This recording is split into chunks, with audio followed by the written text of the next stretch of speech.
Elena Hart stood frozen in Damien Vale's penthouse, her hands trembling as she held the ultrasound image, proof of the life growing inside her.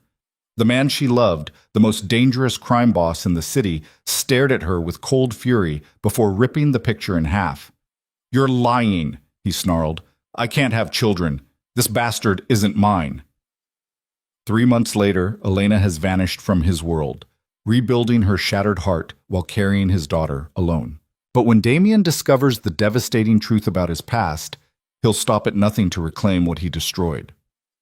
If you're ready for a story of second chances, betrayal, and redemption, stay with me until the end. Hit that like button and comment what city you're watching from so I can see how far this story travels. The rain hammered against the windows of St. Catherine's Hospital with relentless fury, as if the sky itself knew that Elena Hart's world was about to shatter into irreparable pieces. She sat in her car in the underground parking garage, the engine idling, her hands gripping the steering wheel so tightly her knuckles had gone white. On the passenger seat beside her lay a manila envelope containing an ultrasound image, the first photograph of the tiny life growing inside her. 8 weeks. That's how far along she was. 8 weeks of secret hope, of whispered prayers in the dark, of imagining a future that suddenly felt possible. 8 weeks since the night Damien Vale had looked at her differently, had touched her as though she were something precious rather than convenient, had made love to her with a tenderness that contradicted everything his reputation promised. Elena reached for the envelope with shaking fingers, pulling out the grainy black and white image for the 100th time. There, in the center of the photograph, was a tiny bean-shaped figure, so small, so vulnerable, so impossibly real. Her baby. Their baby. She pressed her hand against her still flat stomach, feeling nothing yet but knowing everything had changed. "Doctor." Chen had smiled warmly during the appointment, pointing out the flickering heartbeat on the monitor, explaining that everything looked healthy and normal. "Congratulations," she'd said, as if this were simple, as if Elena's life weren't tangled up with a man who controlled half the city's underworld from the shadows. Damien Vale. Even his name carried weight in the darkness of the city's criminal underbelly. At 35, he'd built an empire that stretched from legitimate real estate holdings to operations the police could never quite prove. He was brilliant, ruthless, and utterly magnetic. Elena had fallen for him slowly, inevitably, like a stone sinking into deep water. She'd met him 2 years ago when his nephew had been admitted to the pediatric ward with a severe asthma attack. Elena had been the attending nurse, calm and efficient in the crisis, and Damien had watched her with those penetrating dark eyes as she'd stabilized the frightened child. Afterward, he'd thanked her with a restraint that suggested he wasn't accustomed to gratitude, and she'd thought that would be the end of it. But Damien Vale didn't forget. He'd shown up at the hospital a week later with a donation that funded an entire new wing of the children's unit. He'd asked her to dinner as though it were a casual afterthought, and Elena, sensible, cautious Elena, had said yes. Their relationship had been a secret from the beginning. Damien insisted on it, and Elena understood why. His world was dangerous, filled with enemies and shifting alliances. The fewer people who knew about her, the safer she remained. So they'd met in the shadows. Expensive hotel rooms, his private penthouse. Weekend getaways to remote locations where no one asked questions. For 2 years, she'd accepted the boundaries he'd set. She'd been content with the stolen hours, the passionate nights, the rare moments when Damien let his guard down and she glimpsed the man beneath the armor. She'd told herself it was enough, even as a small part of her heart had begun to hope for more. And then she'd missed her period. At first, she'd attributed it to stress. The hospital had been short-staffed, and she'd been pulling double shifts, running on caffeine and determination. But when the second week passed with no change, she'd bought a pregnancy test, her hands trembling in the pharmacy aisle, as if she were purchasing something illicit. The 2 pink lines had appeared almost immediately, stark and undeniable against the white plastic. Elena had stared at them for a full 10 minutes, her mind racing through impossible calculations. They'd been careful, most of the time, except for that one night 3 months ago when Damien had been different, vulnerable in a way she'd never seen before, desperate and tender all at once. She'd made the appointment with Dr. Chen the next day, needing medical confirmation before she could begin to process the reality. And now, sitting in her car with the ultrasound image in her hands, Elena knew she couldn't keep this secret any longer. Damien deserved to know. Whatever happened next, he deserved the truth. The drive to his penthouse took 20 minutes through rain-slicked streets. Elena's heart hammered against her ribs the entire way, her mind rehearsing and discarding a dozen different ways to tell him. In the end, she decided simplicity was best. She would show him the ultrasound, tell him she was pregnant, and let him respond however he needed to. The doorman at Damien's building recognized her immediately, waving her through with a respectful nod. The private elevator required a key card that Damien had given her months ago, a small symbol of trust that had meant more to Elena than any expensive gift. As the elevator climbed toward the penthouse on the 42nd floor, she clutched the envelope against her chest and tried to steady her breathing. The doors opened directly into Damien's living space, a sprawling open-plan apartment with floor-to-ceiling windows that overlooked the city's glittering skyline. On clear days, you could see for miles. Tonight, the rain obscured everything beyond the glass, turning the windows into dark mirrors that reflected the warm light from within. Damien stood with his back to her, phone pressed to his ear, his posture rigid with tension. He wore dark slacks and a white shirt with the sleeves rolled up, revealing the corded muscles of his forearms. Even from behind, he radiated the kind of controlled power that made people instinctively step back. "I don't care what Marcus thinks," Damien said into the phone, his voice low and dangerous. "The shipment moves on schedule or he answers to me personally. Are we clear?"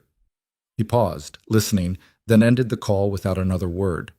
When he turned and saw Elena standing by the elevator, his expression shifted. Surprise, then pleasure, then something more guarded.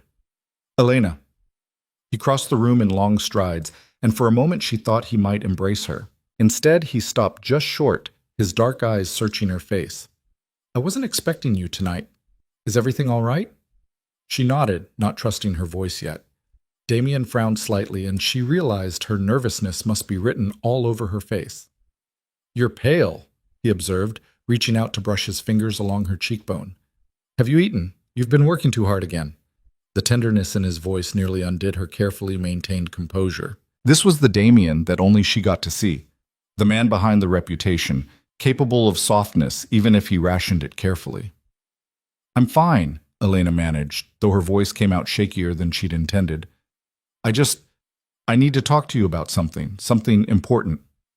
Damien's expression immediately became more alert, his mind already running through possibilities, assessing threats. It was what made him so effective in his world, this constant vigilance, this assumption that danger lurked around every corner.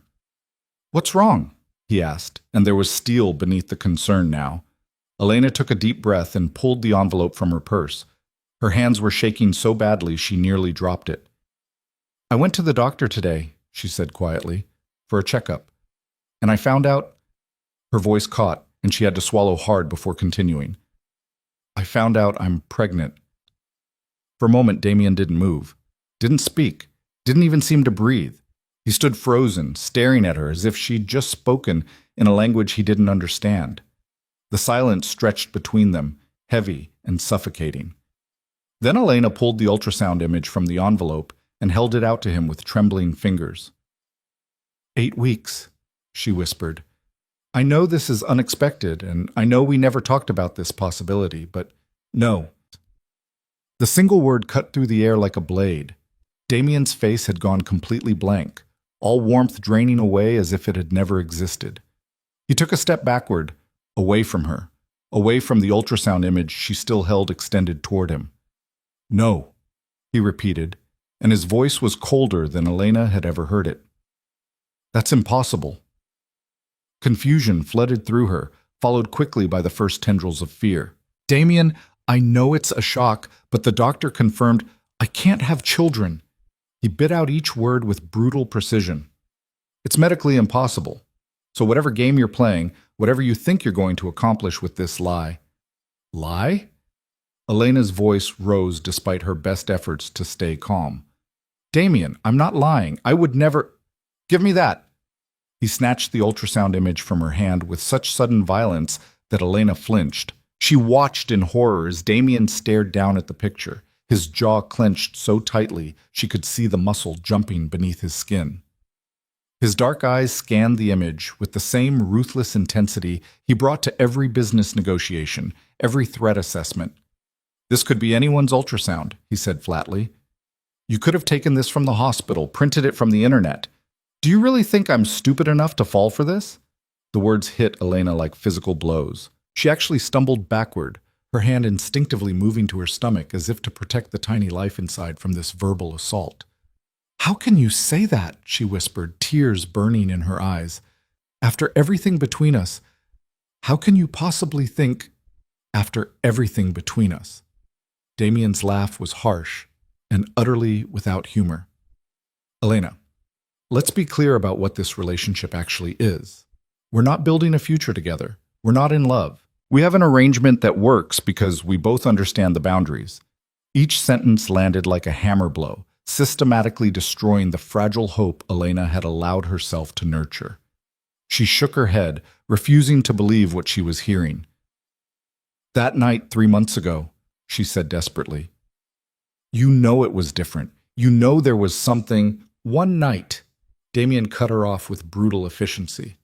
"One night where I had too much to drink and made a mistake. That doesn't change the fundamental facts."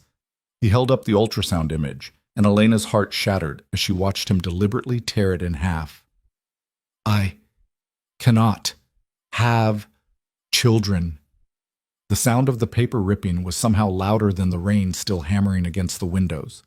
Damien tore the image again and again until it was nothing but confetti in his hands, then let the pieces fall to the polished hardwood floor. "So whoever got you pregnant," he continued in that same terrible, emotionless voice, "it wasn't me.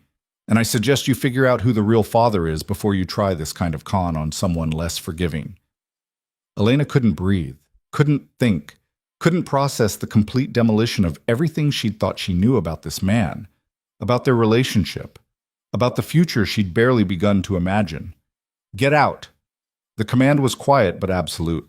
Damien had already turned away from her, walking toward the windows, dismissing her as thoroughly as if she'd never existed.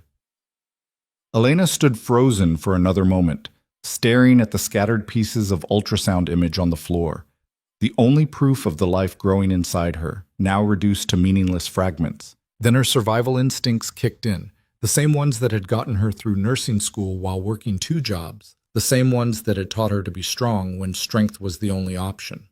She turned and walked to the elevator on legs that felt like they might give out at any moment. Her fingers shook as she pressed the call button.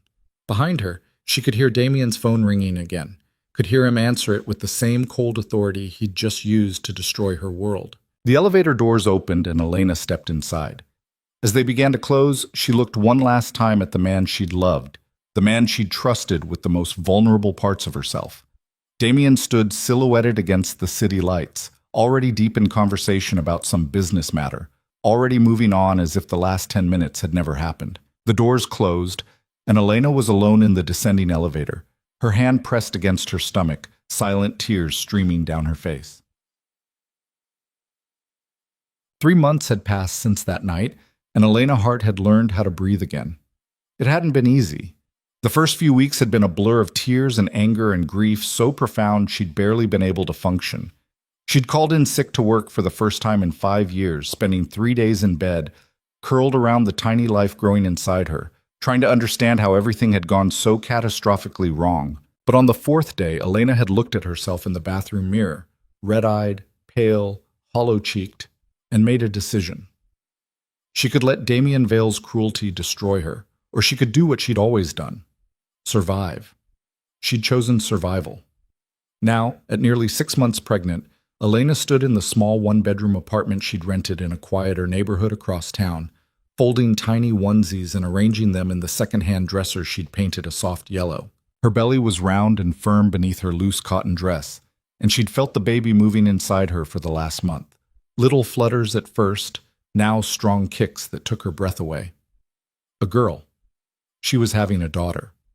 Elena had found out at her 20-week scan, and she'd cried in the ultrasound room, not from sadness this time, but from overwhelming love for this tiny person she already knew she'd die to protect.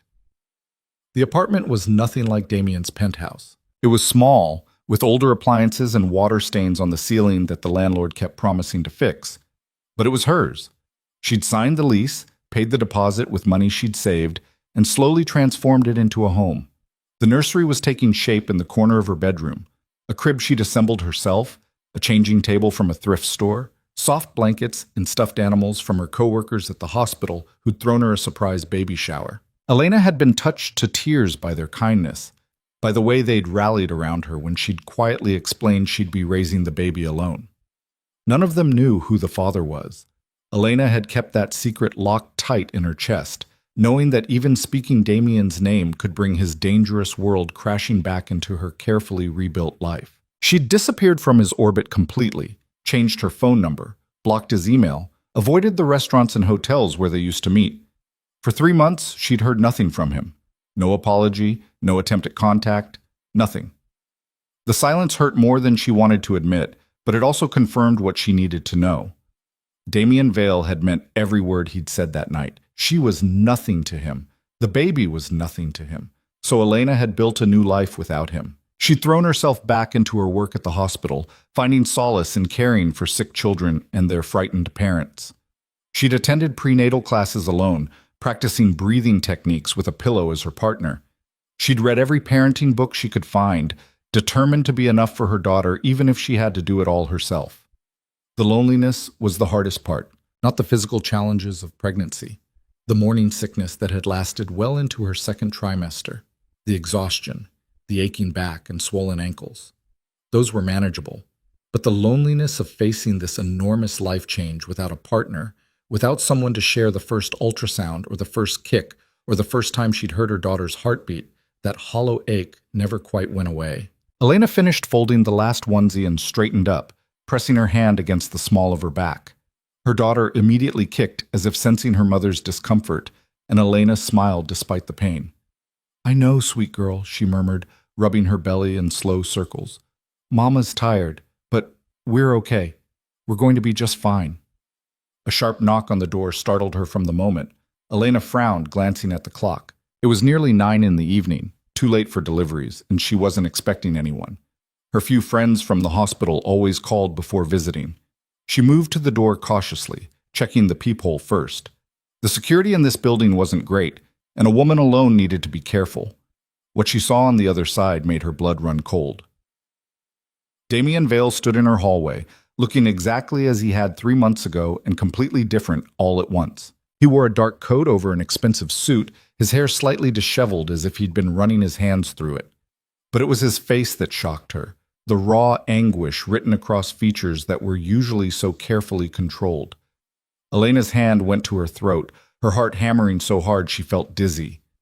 Every instinct screamed at her not to open the door, to pretend she wasn't home, to protect herself and her baby from whatever new cruelty he'd come to deliver. But some part of her, the part that had loved him, that had believed in him despite all evidence to the contrary, needed to know why he was here. She opened the door, but left the chain engaged, creating a narrow gap through which she could see him without allowing him entry. "Elena." Her name came out rough, almost broken. "Please, I need to talk to you." "No." The word came more easily than she'd expected. Elena kept her voice level, betraying none of the panic racing through her veins. "You said everything you needed to say 3 months ago. There's nothing left to discuss." "There's everything to discuss."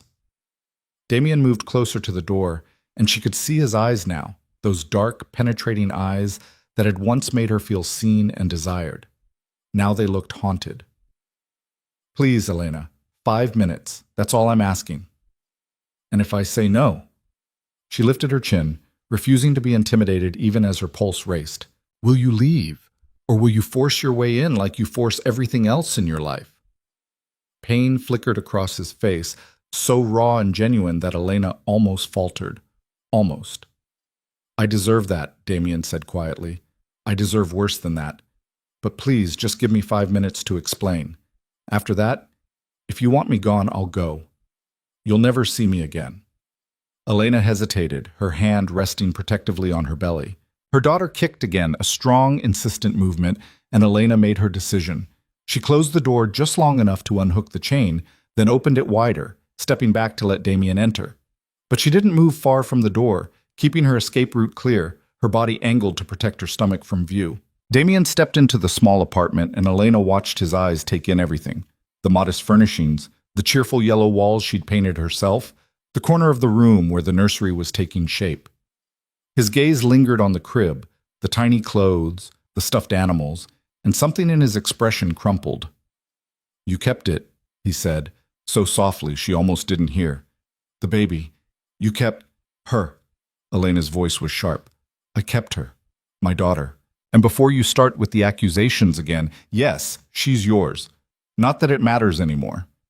Damien turned to look at her fully for the first time, and that's when his eyes dropped to her belly. Elena saw the exact moment he registered her pregnancy, the way his whole body went rigid, his face draining of color as he stared at the undeniable proof of the life she was carrying. "You're—" He couldn't seem to finish the sentence. "6 months pregnant," Elena supplied coldly. "Due in early October. A girl, in case you're curious. Perfectly healthy, according to all the tests. And yes, Damien, she's yours. She's always been yours. But you made it very clear what you thought of that possibility." She watched him struggle to process the information, watched the play of emotions across his face, shock, disbelief, and something that might have been grief or joy or terror. It was impossible to tell. "I was wrong." The words came out hoarse, barely audible. Damien took a step toward her, then stopped when Elena immediately backed up, her hand going protectively to her stomach. "Don't," she warned. "Don't come any closer." He raised his hands slowly, palms out, in a gesture of surrender that looked alien on a man used to commanding every situation. "Please, just listen. I was wrong about everything. I couldn't." He broke off, frustration and anguish warring in his expression. "Can we sit down, please?" Elena gestured toward the small couch, remaining standing herself as Damien sank onto the worn cushions. He looked out of place in her humble apartment, this dangerous, powerful man surrounded by secondhand furniture and cheerful nursery decorations. "Talk," she said flatly. "You have 4 minutes left." Damien ran a hand through his hair, and Elena noticed it was shaking slightly. She'd never seen Damien Vale anything less than perfectly controlled. Seeing him like this, vulnerable, uncertain, would have moved her 3 months ago. Now it only made her more wary. "5 years ago," he began, his voice low and rough, "I was in a relationship. Her name was Victoria. We were together for 2 years, and I was—" He paused, seeming to choose his words carefully. "I thought I loved her. I was planning to propose." Elena said nothing, waiting. She'd never heard Damien mention any previous relationship, had never asked about his past. Their arrangement had been about the present, not history. "Victoria got pregnant," Damien continued. "She told me she was 8 weeks along. I was shocked, but I was also—" His voice cracked slightly. "I was happy. Terrified, but happy. I started imagining a future I'd never let myself want before." He fell silent for a moment, staring at his hands. When he spoke again, his voice was hollow. 2 weeks later, Victoria lost the baby. Or that's what she told me. She was devastated, inconsolable. I did everything I could to support her, but she pulled away. Eventually, she told me she needed space, needed time to heal. We broke up. Elena could see where this was going, could feel the pieces clicking into place, but she stayed quiet, letting him continue. 3 months after that, I saw Victoria at a charity gala. She was with someone else, a business rival of mine. And she was pregnant. Very obviously pregnant. More pregnant than she should have been if she'd lost my baby when she said she had. Damien's hands clenched into fists on his knees. I confronted her, demanded the truth, and she laughed at me. Told me there had never been a pregnancy. She'd faked the whole thing, the positive test, the ultrasound, the miscarriage, as some twisted power play. She wanted to see if I was serious about her, wanted to watch me scramble to prove myself worthy of being a father. "That's horrible," Elena said quietly, and meant it, but she kept her voice neutral, refusing to let sympathy soften her defenses. "But it doesn't explain what you did to me. After Victoria, I was angry, humiliated. But more than that, I was relieved." Damien looked up at her, and the raw honesty in his eyes was almost painful to witness. "Because I'd realized during those 2 weeks that I didn't actually want children. I'd convinced myself I did because I thought that's what I was supposed to want. But the truth was, the idea terrified me. My world is violent, Elena, dangerous. The idea of bringing an innocent child into that darkness—" He shook his head. So I told myself that Victoria had done me a favor. I got tested, determined to make sure I could never be put in that position again. And the doctor told me my sperm count was extremely low. Not impossible to conceive naturally, but unlikely, especially given my age and stress levels. Elena's breath caught. So when you told me you were pregnant, every defense mechanism I had slammed into place. Damien's voice was anguished now. All I could see was Victoria laughing at me. All I could think was that history was repeating itself, that you were trying to trap me, manipulate me, play some game I didn't understand. So you destroyed the ultrasound and threw me out of your life. Yes. The word was barely a whisper. And the moment you left, I knew I'd made a catastrophic mistake. But I was angry, and I was terrified, and I convinced myself I'd done the right thing. I told myself you'd come back, that we'd talk rationally, that I'd make you understand why I reacted the way I did. I changed my number, Elena said coldly. I moved. I disappeared from your life because you made it very clear you thought I was a liar and a con artist carrying another man's bastard. Damien flinched at the harsh words, but he didn't deny them. I know, and I told myself that proved I was right, that if you were telling the truth, you would have fought harder, demanded a paternity test, refused to leave. I was 8 weeks pregnant, devastated, and you'd just ripped up the ultrasound of my baby. Elena's voice shook despite her best efforts to stay calm. Forgive me for not having the strength to fight with a man who'd made it abundantly clear he wanted nothing to do with me or my child. Our child. Damien stood abruptly, and Elena took an instinctive step back. He noticed immediately and froze, his hands raised again in that gesture of surrender. I'm sorry. I won't hurt you. I would never hurt you. You already did. The simple truth of those words hung in the air between them. Damien looked as though she'd struck him, and Elena felt a bitter satisfaction at finally seeing her pain reflected back at her. You're right, he said quietly. I did, and nothing I say can undo that. But Elena, please, you have to understand. I didn't know. I thought I was protecting myself from being manipulated again. I thought... What changed? Elena interrupted. Why are you here now? 3 months of silence, and suddenly you're at my door with apologies and explanations? Damien pulled something from his inner jacket pocket, a piece of paper, folded and creased as if it had been handled many times. He held it out to her, and after a moment's hesitation, Elena took it. It was a medical report. She scanned the technical language, her nursing background helping her understand the jargon, until she found the relevant section. Then her eyes widened. The fertility specialist I saw 5 years ago retired, Damien explained as she read. His practice closed, and all his patient records were transferred to a new clinic. They did a routine audit and found an error in my file. The extremely low sperm count test result had been meant for a different patient. My actual results were completely normal. Better than normal, actually. Elena looked up from the report, her mind reeling. So you can have children? I can have children, Damien confirmed. I always could. For 5 years, I've been operating under false information, making decisions based on a lie that was never even intentional, just a clerical error that shaped my entire life. He took a step closer, and this time Elena didn't move away. When I got that call from the new clinic, my first thought wasn't relief. It was terror.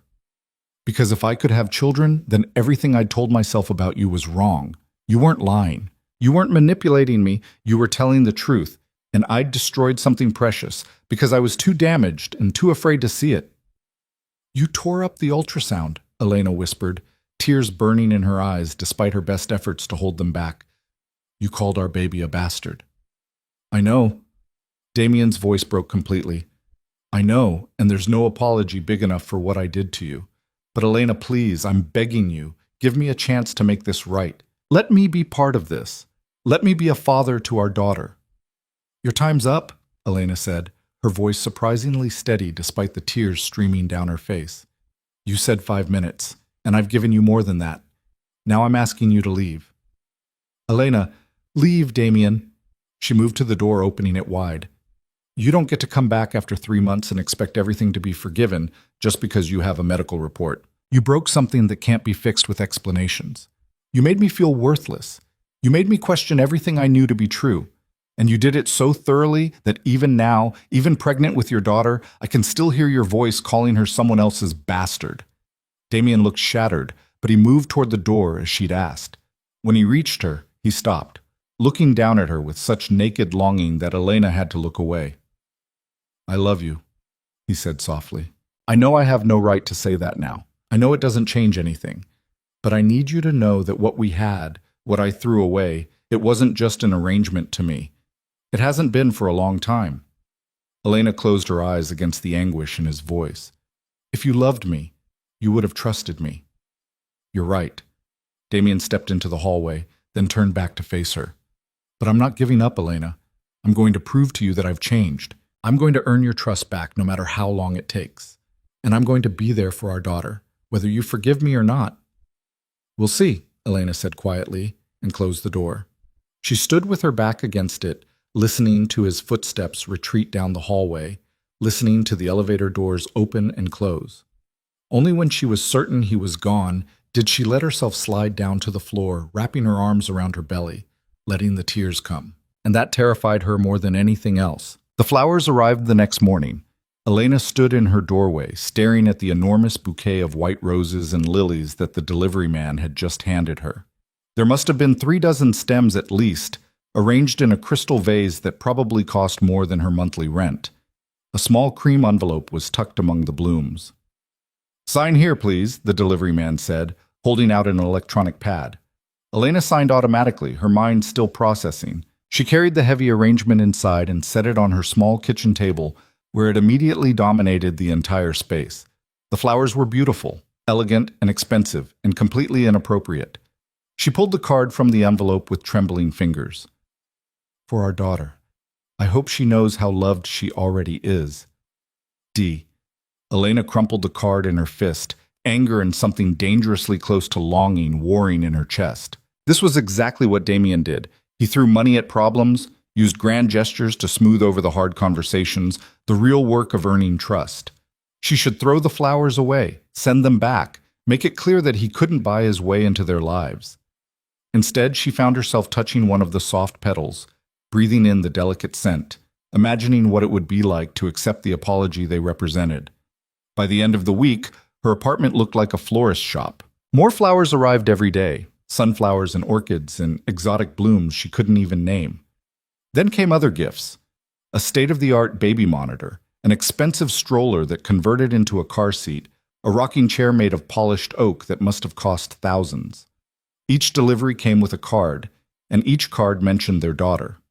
For her midnight feedings, for her first rides through the park, for the stories you'll tell her before bed. Elena wanted to refuse them all, wanted to send everything back with a note telling Damien that material things meant nothing. But her practical side won out. She was raising a baby alone on a nurse's salary. Pride was a luxury she couldn't afford, so she kept the gifts, telling herself it had nothing to do with forgiveness, that she was simply being smart. The truth was more complicated, and Elena knew it. 2 weeks after Damien had shown up at her door, Elena was leaving the hospital after a long shift when she found him leaning against her car in the parking garage. He wore jeans and a dark jacket, looking more casual than she'd ever seen him, but his eyes held the same intensity they always had. "I'm not stalking you," he said before she could speak. "I just wanted to ask if you'd let me take you to dinner. Somewhere public, your choice. Just to talk?" "No." Elena unlocked her car, trying to ignore how her heart had jumped at the sight of him. "I already told you." "1 hour," Damien interrupted. "That's all. You can leave whenever you want. But please, Elena, I'm trying to do this right. I'm trying to respect your boundaries while also showing you that I'm serious. Just dinner, that's all I'm asking." She should have said no again, should have gotten in her car and driven away. Instead, Elena heard herself say, "There's a diner 2 blocks from here. I'll meet you there in 10 minutes. And Damien, if you're even 1 minute late, I'm leaving." Relief flooded his face, so raw and genuine that Elena had to look away. "I'll be there in 5. He was already seated in a corner booth when Elena arrived, and he stood as she approached, an old-fashioned gesture that reminded her of the man she'd first fallen for, the one who could be unexpectedly courteous beneath all that ruthless power. The diner was crowded and noisy, filled with hospital staff grabbing dinner between shifts and families with small children.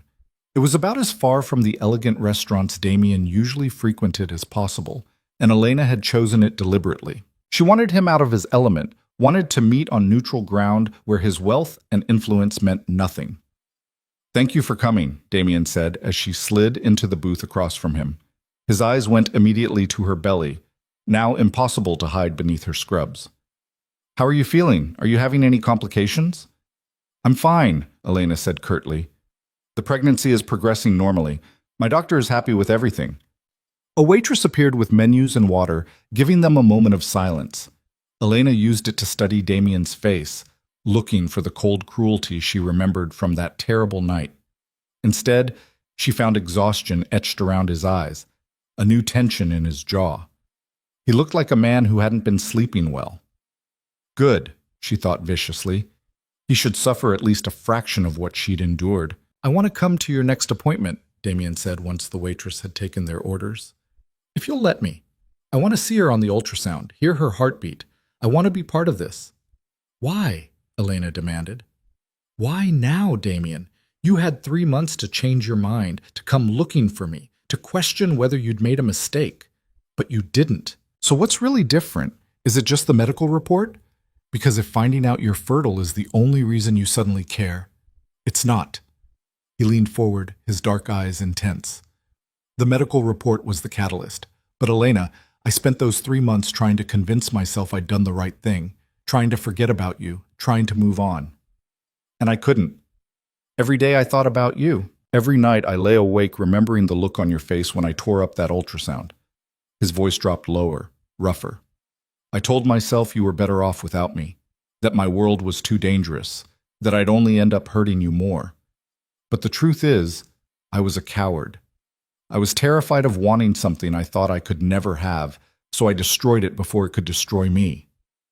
Elena's throat tightened, but she forced herself to stay cold. "That's a nice speech, Damien. Very moving. But words are easy. You've always been good with words when you needed something. Then let me prove it with actions." He reached across the table as if to take her hand, then stopped himself, curling his fingers into a fist instead. "Tell me what you need. Tell me what would make you believe I'm serious."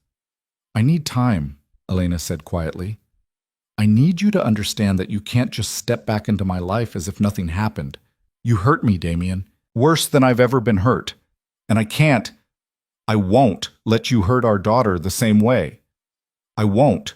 The promise came out fierce, absolute. "I swear to you, Elena, I will spend the rest of my life making sure she knows she's loved and wanted, that she's not a mistake, that she's," his voice cracked, "that she's the best thing that's ever happened to me." The waitress returned with their food, breaking the moment. Elena picked at her salad, her appetite gone despite the hunger that seemed to follow her everywhere these days. Across from her, Damien's burger sat untouched. "There's something else you need to know," he said after a long silence. "About my world, about the dangers." Elena's head snapped up. "What kind of dangers?" "The kind that come with being who I am." Damien's expression had gone hard, professional. "I have enemies, Elena. People who would use anyone close to me as leverage. For 2 years I kept you hidden, kept you safe by keeping you secret. But if I acknowledge this baby, if I claim her publicly as mine, don't!" Elena's voice was sharp. "Don't you dare use your criminal lifestyle as an excuse to deny her again." "That's not what I'm doing." Damien met her gaze steadily. "I'm telling you that claiming her means taking precautions, security, protection. I need to know you'll let me keep both of you safe." "From what exactly?" Elena demanded. "What aren't you telling me?" Damien was quiet for a long moment, seeming to weigh his words.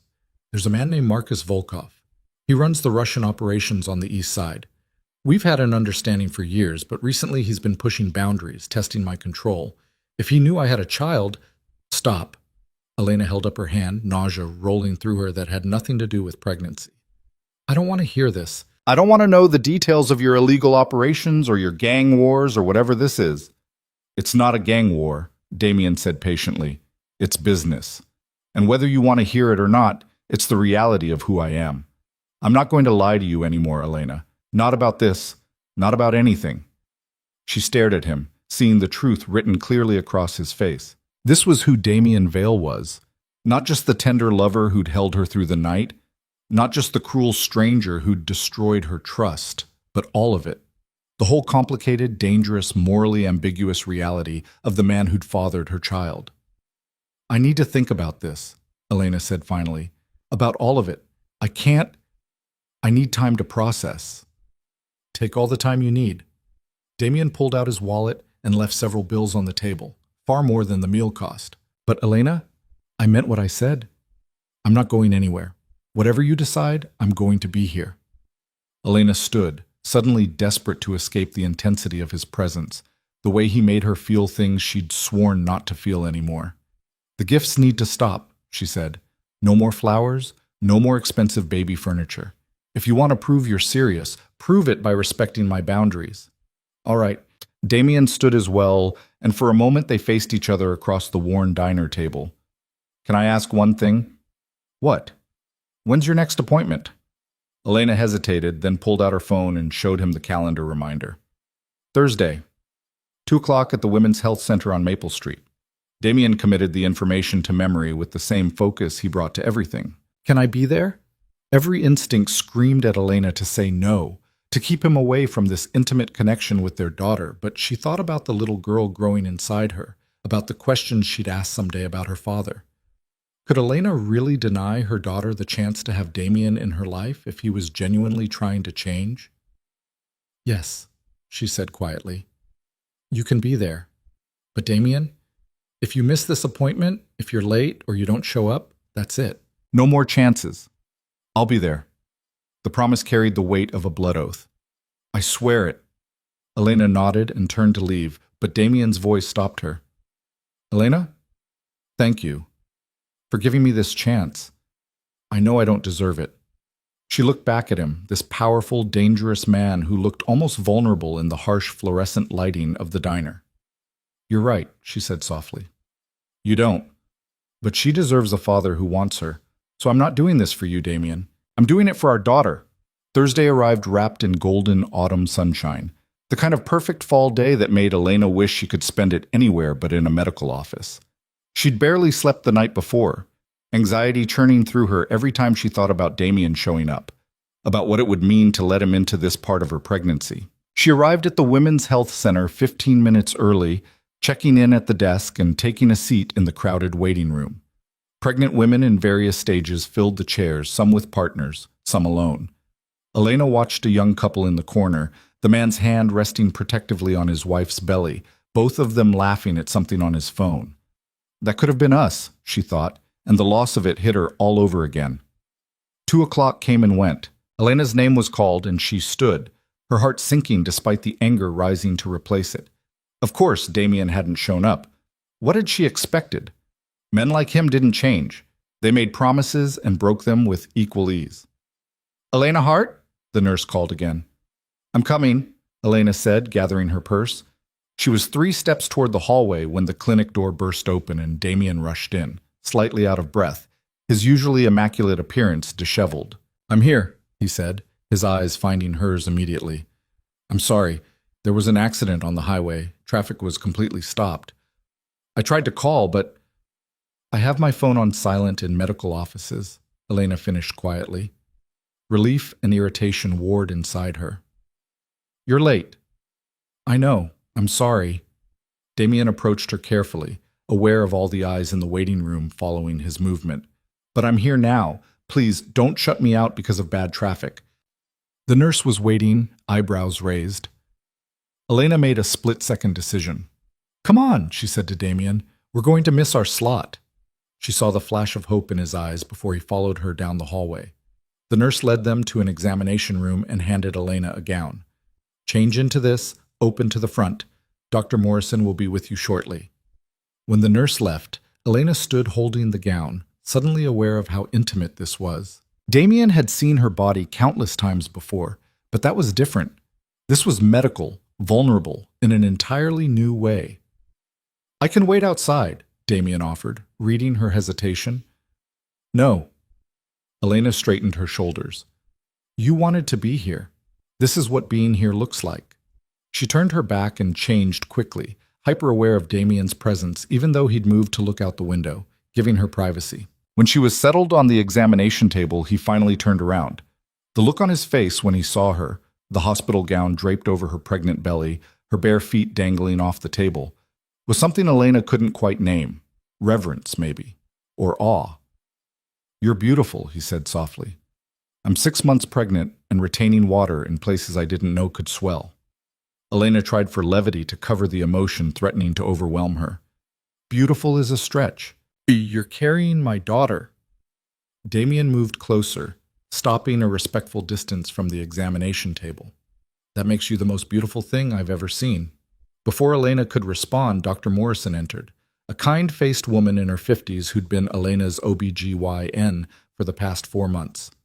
She paused when she saw Damien, her professional smile not quite hiding her surprise. "Well, hello," she said warmly. "You must be the father. I'm Dr. Morrison." Damien Vale. He shook her hand with the same natural authority he brought to boardrooms and criminal negotiations.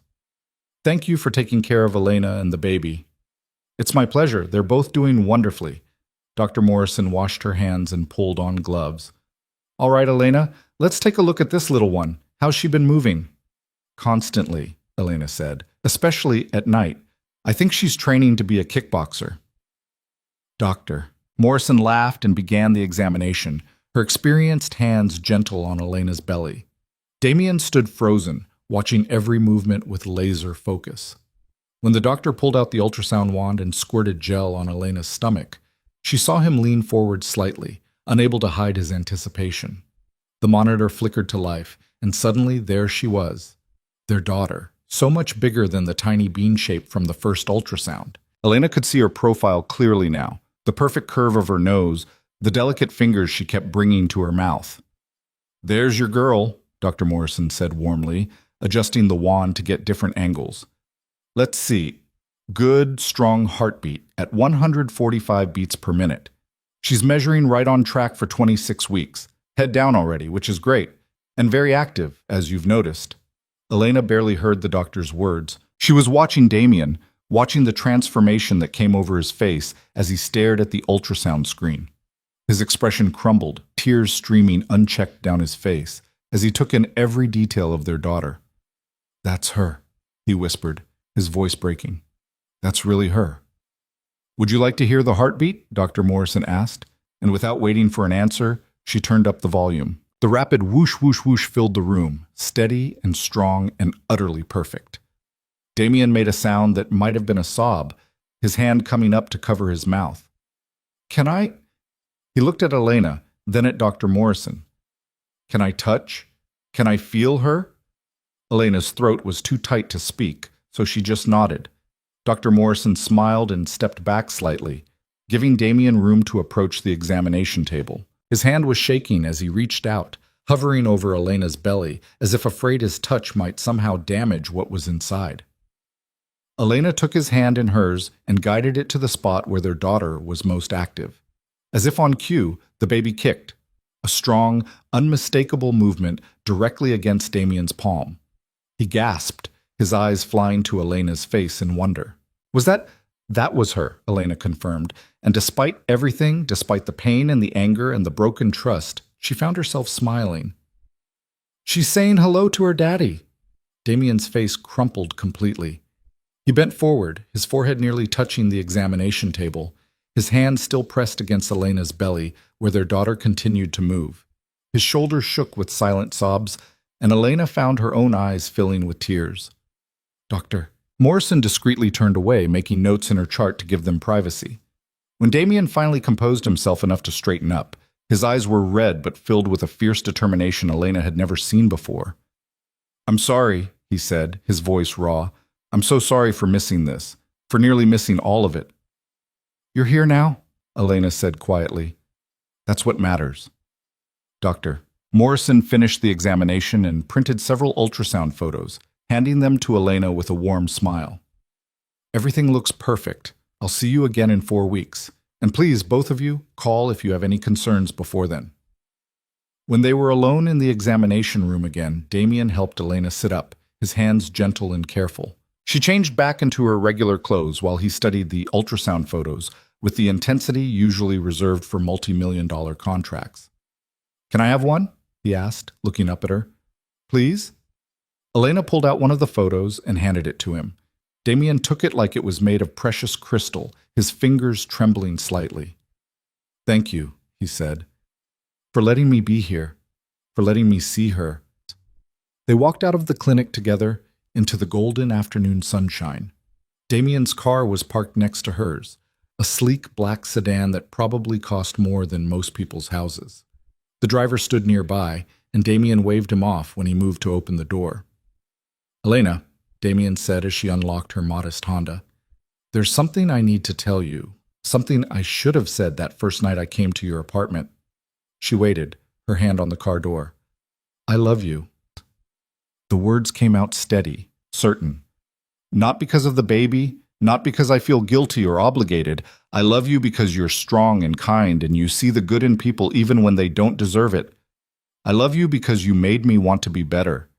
And I love you because when I close my eyes, the only future I can imagine is one with you in it. Elena's breath caught. Damien, I'm not asking you to say it back, he continued. I'm not asking for anything except the chance to keep proving it, but I needed you to know. Whatever happens between us, whatever you decide, that's the truth. I love you, and I love our daughter, and I will spend the rest of my life trying to be worthy of both of you. He didn't wait for a response, just opened his car door and slid inside. But before the door closed, he looked at her one more time. I meant what I said in the diner. I'm not going anywhere, Elena. Not this time. The car pulled away, leaving Elena standing in the parking lot, one hand on her belly, her mind spinning. She should feel angry at his presumption, frustrated by his declarations. Instead, she felt something dangerous unfurling in her chest, something that felt dangerously like hope. Her daughter kicked, and Elena looked down at her belly with a rueful smile. Your daddy is very complicated, she told the baby, and I have no idea what we're going to do about him. Over the next few weeks, Damien was everywhere. Not physically. He respected her boundaries, didn't show up at her apartment uninvited, didn't overwhelm her with constant contact. But his presence was felt in 1,000 small ways that slowly began to reshape Elena's carefully maintained defenses. He started with the practical things. Elena came home from work one day to find that her building's broken elevator had been repaired, something the landlord had been promising to fix for months. The building manager mentioned casually that an anonymous benefactor had covered the cost. The next week, Elena's car started making a concerning rattling noise.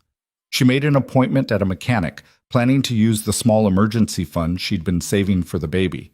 But when she arrived, the mechanic told her someone had already paid for a full service and any necessary repairs. Guy called ahead, the mechanic explained. Said to make sure everything was perfect, spare no expense. Must be a good friend. Elena knew exactly who it was, and she should have been angry at the presumption. Instead, she found herself touching her belly and thinking about a man who was trying to take care of them in the only way he knew how. The gifts were different now, too. No more extravagant flower arrangements or luxury items. Instead, Elena found parenting books tucked into her hospital locker, well-worn copies with notes in the margins, as if Damien had read them carefully before passing them on. She found prenatal vitamins in her preferred brand waiting at the pharmacy, the prescription mysteriously already filled and paid for. Small things. Thoughtful things. Things that showed he was paying attention. He texted occasionally, never demanding responses, just sharing moments of his day. A photo of a sunset from his office window. A link to an article about infant sleep patterns. Once, late at night, a simple message. Thinking about you both. Hope you're resting. Elena found herself looking forward to these small communications more than she wanted to admit. She even started responding, short replies at first, then gradually longer ones. They texted about the baby, about Elena's cravings, about the nursery she was still trying to finish on her limited budget. The breakthrough came 3 weeks after the ultrasound appointment. Elena was struggling to assemble a bookshelf for the nursery, the instructions proving incomprehensible, when her phone rang. Damien's name flashed on the screen. Hello? She answered, slightly out of breath from wrestling with the furniture. You sound stressed. His voice was warm with concern. What's wrong? I'm trying to put together a bookshelf and failing miserably. Elena sat back on her heels, surveying the scattered pieces with frustration. The instructions are in Swedish or Finnish or something equally unhelpful. I could come over and help, Damien offered carefully. If you'd let me. Elena hesitated. Letting him into her apartment again felt like crossing a line, like admitting he was becoming part of her life in a way she wasn't sure she was ready for. Please, Damien added. I'm good with tools, and you shouldn't be lifting heavy furniture in your condition. Just let me help, Elena. No strings attached. Fine, she said before she could overthink it. But just for the bookshelf, and then you leave. I'll be there in 20 minutes. He arrived in 15, dressed casually in jeans and a dark t-shirt that showed off the lean muscles of his arms. He carried a professional-grade toolbox in one hand and a bag from Elena's favorite Thai restaurant in the other. You said you were craving pad Thai last week, he explained at her questioning look. I thought you might be hungry. They ate first, sitting on Elena's small couch, the food warm and perfect between them. Damien asked about her day at the hospital, and Elena found herself telling him about the premature twins who'd been transferred to the NICU, about the little girl with leukemia who'd finally smiled after weeks of treatment. He listened with genuine interest, asking thoughtful questions, and Elena realized how much she'd missed this, having someone to share her day with, someone who cared about the small details of her life. After dinner, Damien tackled the bookshelf with efficient competence, the scattered pieces coming together under his skilled hands. Elena sat nearby, supposedly reading, but actually watching him work. There was something mesmerizing about seeing this powerful, dangerous man kneeling on her nursery floor, carefully assembling furniture for their daughter. Hand me that small screwdriver, he asked, and Elena passed it to him, their fingers brushing. The contact sent electricity up her arm, and from Damien's sharp intake of breath, he felt it too. Almost done, he said, his voice slightly rougher. Where do you want it? Elena pointed to the corner near the window, where afternoon light would be perfect for reading to the baby. Damien moved the completed bookshelf into place, then stepped back to examine his work. It looks good, Elena admitted. Thank you. My pleasure. He started packing up his tools, and Elena felt a sudden reluctance to see him leave. Before she could second-guess herself, she heard herself say, Do you want to feel her? She's been kicking like crazy all afternoon. Damien froze, his eyes finding hers with cautious hope. Are you sure?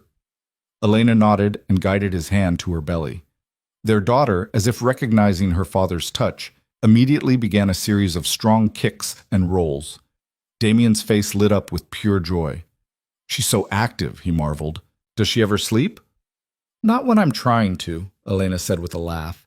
She's most active at night. I think she's already practicing to keep us up.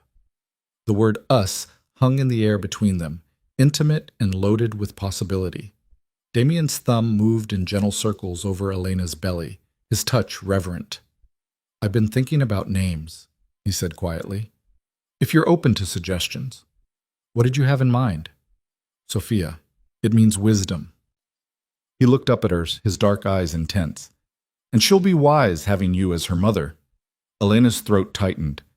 It's beautiful, she whispered. Sophia Vale. Or Sophia Hart, Damien said quickly. Or Hart Vale, whatever you want. I want her to have a name as perfect as she's going to be. They stayed like that for a long moment, Damien's hand on Elena's belly, their daughter moving between them, the future suddenly feeling less terrifying and more possible. I should go, Damien finally said, though he made no move to pull away. You need rest. Damien? Elena caught his hand before he could step back. Thank you. For the bookshelf, for everything.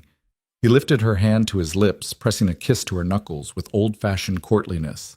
Thank you for letting me be here, for giving me this chance.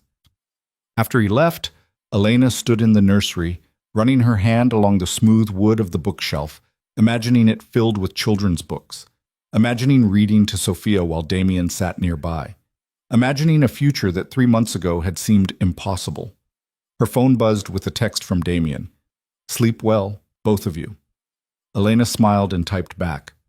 We will. Good night, Damien. And for the first time in months, she actually meant it. The following weeks slipped into a rhythm that felt almost normal, almost like the life Elena had imagined before everything fell apart. Damien became a constant presence without being overwhelming, showing up for doctor's appointments with military punctuality, sending good morning texts that made her smile over her coffee, calling in the evenings just to hear about her day. He was careful, respectful of the boundaries she'd set, but persistent in a way that made Elena's carefully constructed walls begin to crumble. She was 7 months pregnant when everything changed. It started as an ordinary Saturday.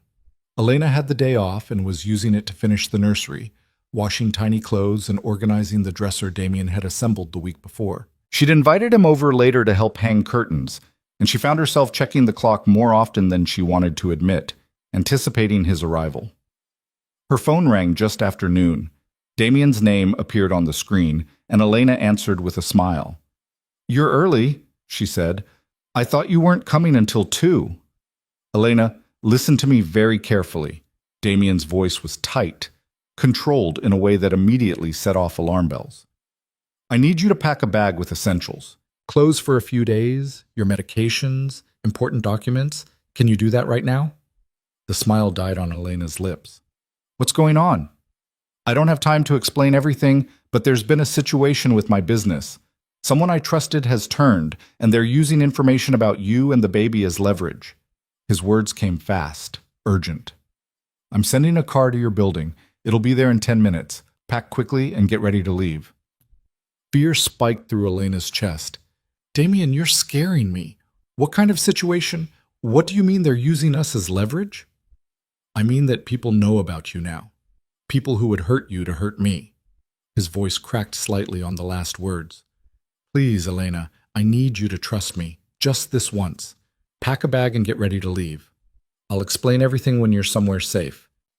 Elena's nurse training kicked in, the part of her that stayed calm in emergencies even when her mind was screaming. "Where are you sending me?" "I have a property outside the city. It's secure, protected. You'll be safe there until I can handle this." He paused, and she heard voices in the background, sharp and urgent. "The car is 8 minutes away. Please, Elena, for Sophia." The use of their daughter's name decided her. Elena moved through the apartment on autopilot, throwing clothes into a duffel bag, grabbing her prenatal vitamins and medical records, her laptop and phone charger. Her hands shook as she worked, adrenaline making everything feel surreal. She was zipping the bag when her apartment buzzer sounded. 7 minutes. Elena grabbed her purse and the duffel, took one last look at the nursery she'd worked so hard to create, and headed for the door. The driver waiting downstairs was a massive man in a dark suit, his expression professionally neutral, but his eyes constantly scanning the street. He took Elena's bag without a word and opened the back door of a black SUV with tinted windows. "Ms. Hart," he said in a deep voice, "I'm Marcus. Mr. Vale sent me to ensure your safety. Please get in." Elena hesitated on the sidewalk, every instinct screaming that getting into this car was crossing a line she couldn't uncross. This was Damien's world, the dangerous, violent world she'd tried so hard to stay away from. Once she got in this car, she was acknowledging that she and her baby were part of that world too. Her phone rang. Damien again. "Elena, please tell me you're in the car." "I don't know if I can do this," she whispered. "Damien, this is insane. Maybe I should just call the police. The police can't protect you from these people." His voice was raw with fear she'd never heard before. "Please. I know I'm asking you to trust me after I destroyed that trust. I know I have no right. But Elena, I am begging you, get in the car. Let me keep you safe."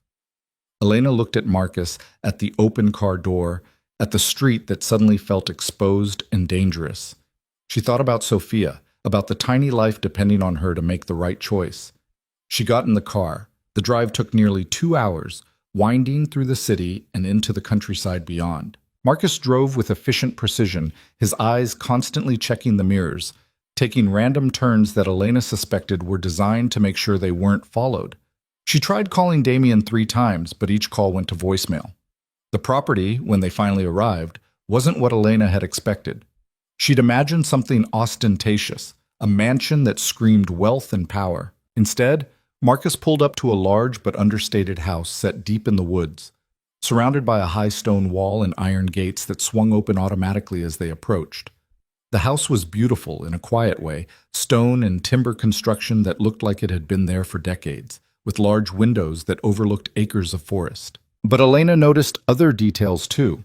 The cameras positioned at every corner, the sophisticated security panel by the front door, the way Marcus did a complete sweep of the perimeter before allowing her inside.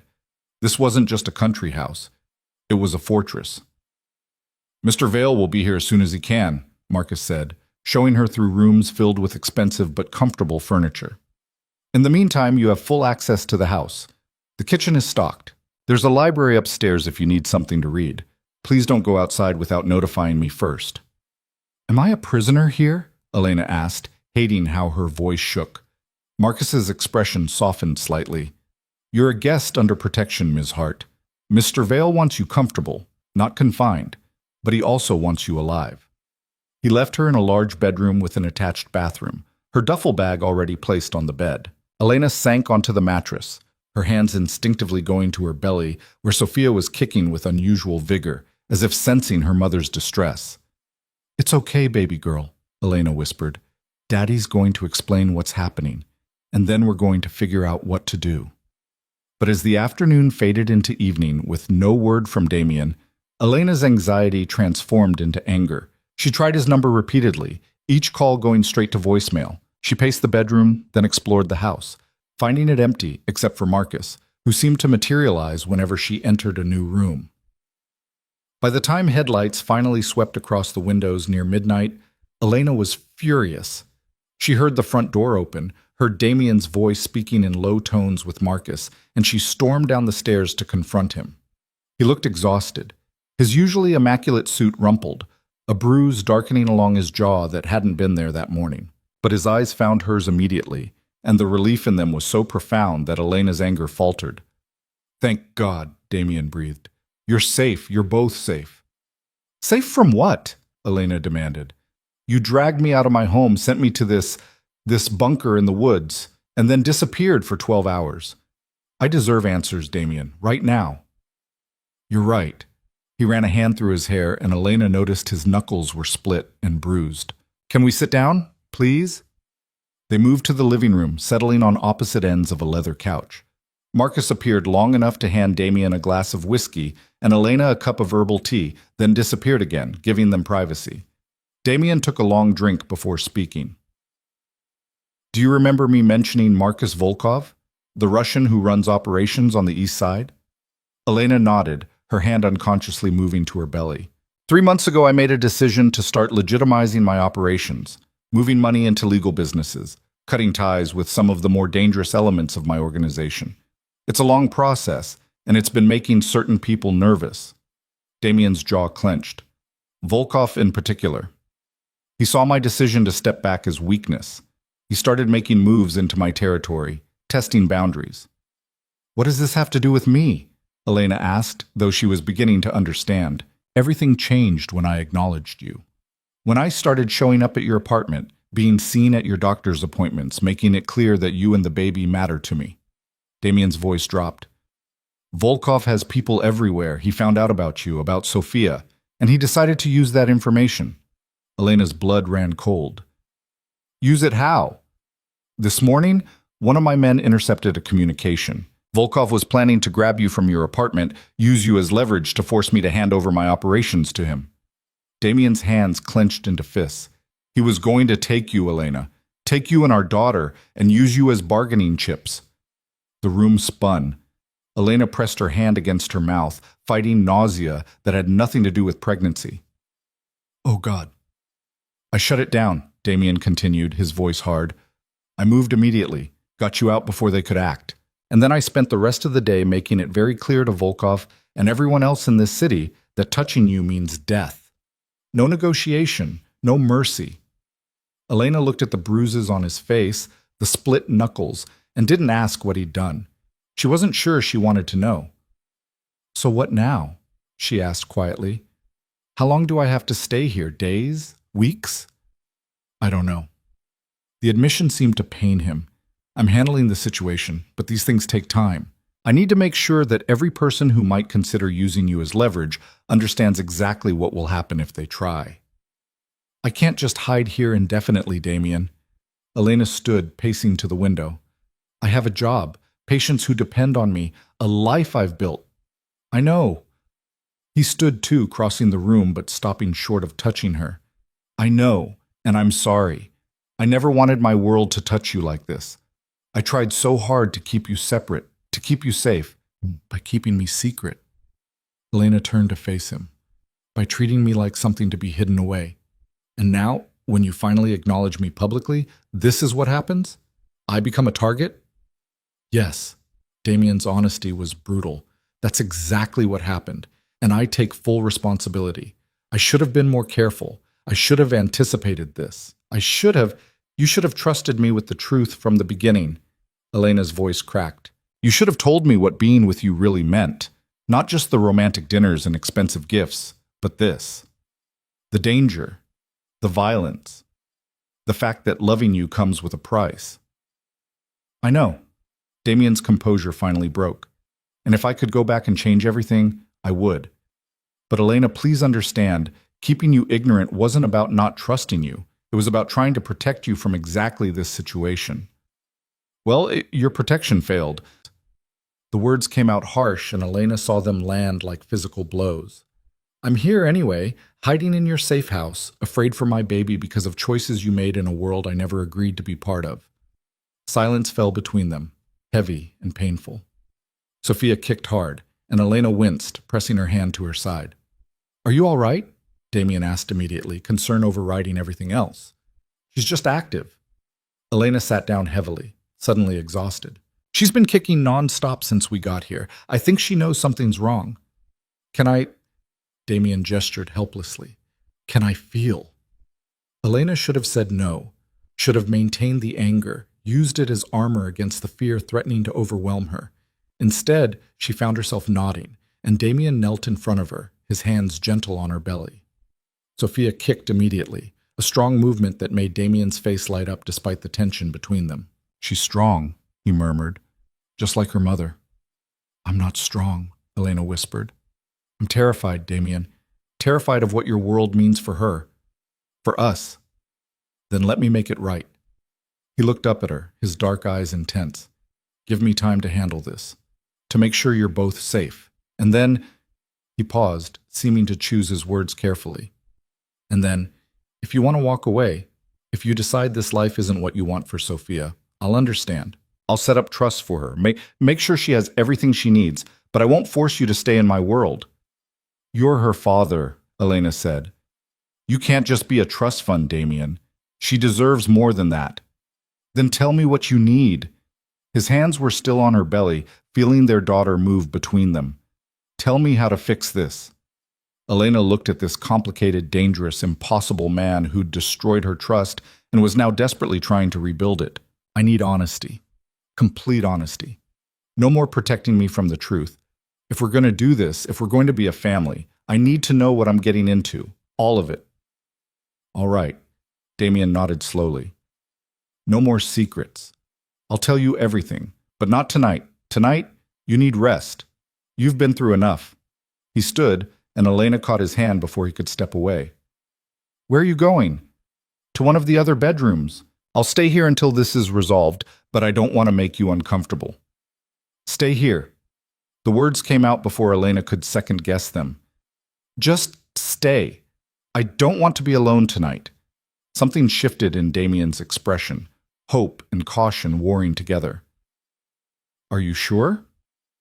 Elena wasn't sure of anything except that the idea of being alone in this strange house, with threats she didn't understand lurking somewhere in the darkness, was unbearable. She nodded, and Damien settled into the armchair near the bed, clearly planning to keep watch. Not there, Elena said softly. Here, with us. Damien's throat worked as he swallowed hard. He kicked off his shoes and lay down on top of the covers, keeping a careful distance between them.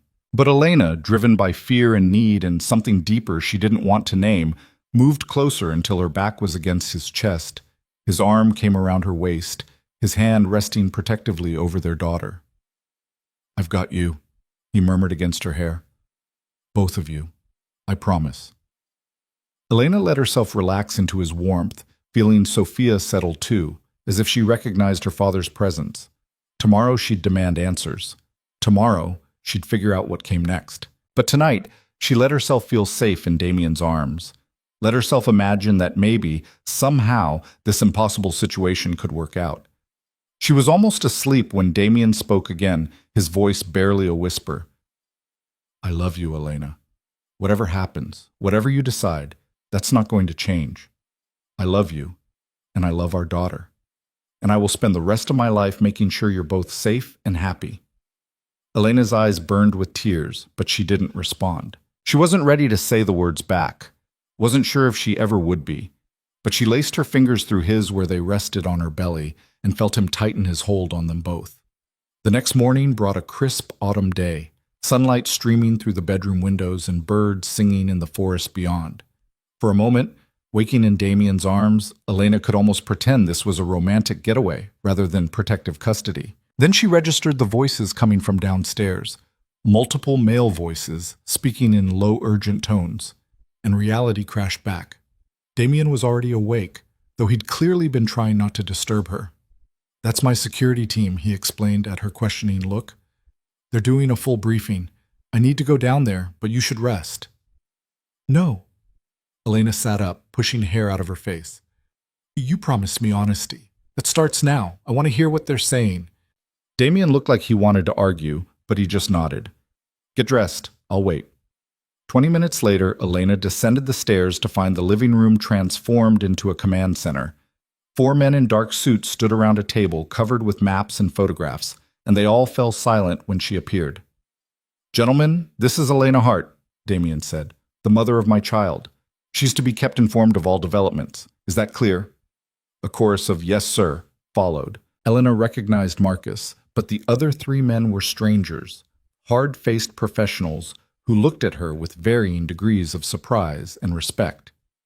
Continue, Damien ordered, and one of the men launched into a report about Volkov's movements over the past 12 hours, about communications they'd intercepted, about allies who were beginning to distance themselves from the Russians' operations. Elena listened, trying to follow the coded language and veiled threats, trying to understand this world that Damien navigated with such ease. It was terrifying and fascinating in equal measure, seeing this side of him, the strategic mind, the absolute authority, the way grown men feared and respected him in the same breath. What about the leak? Damien asked. Do we know who gave Volkov the information about Elena?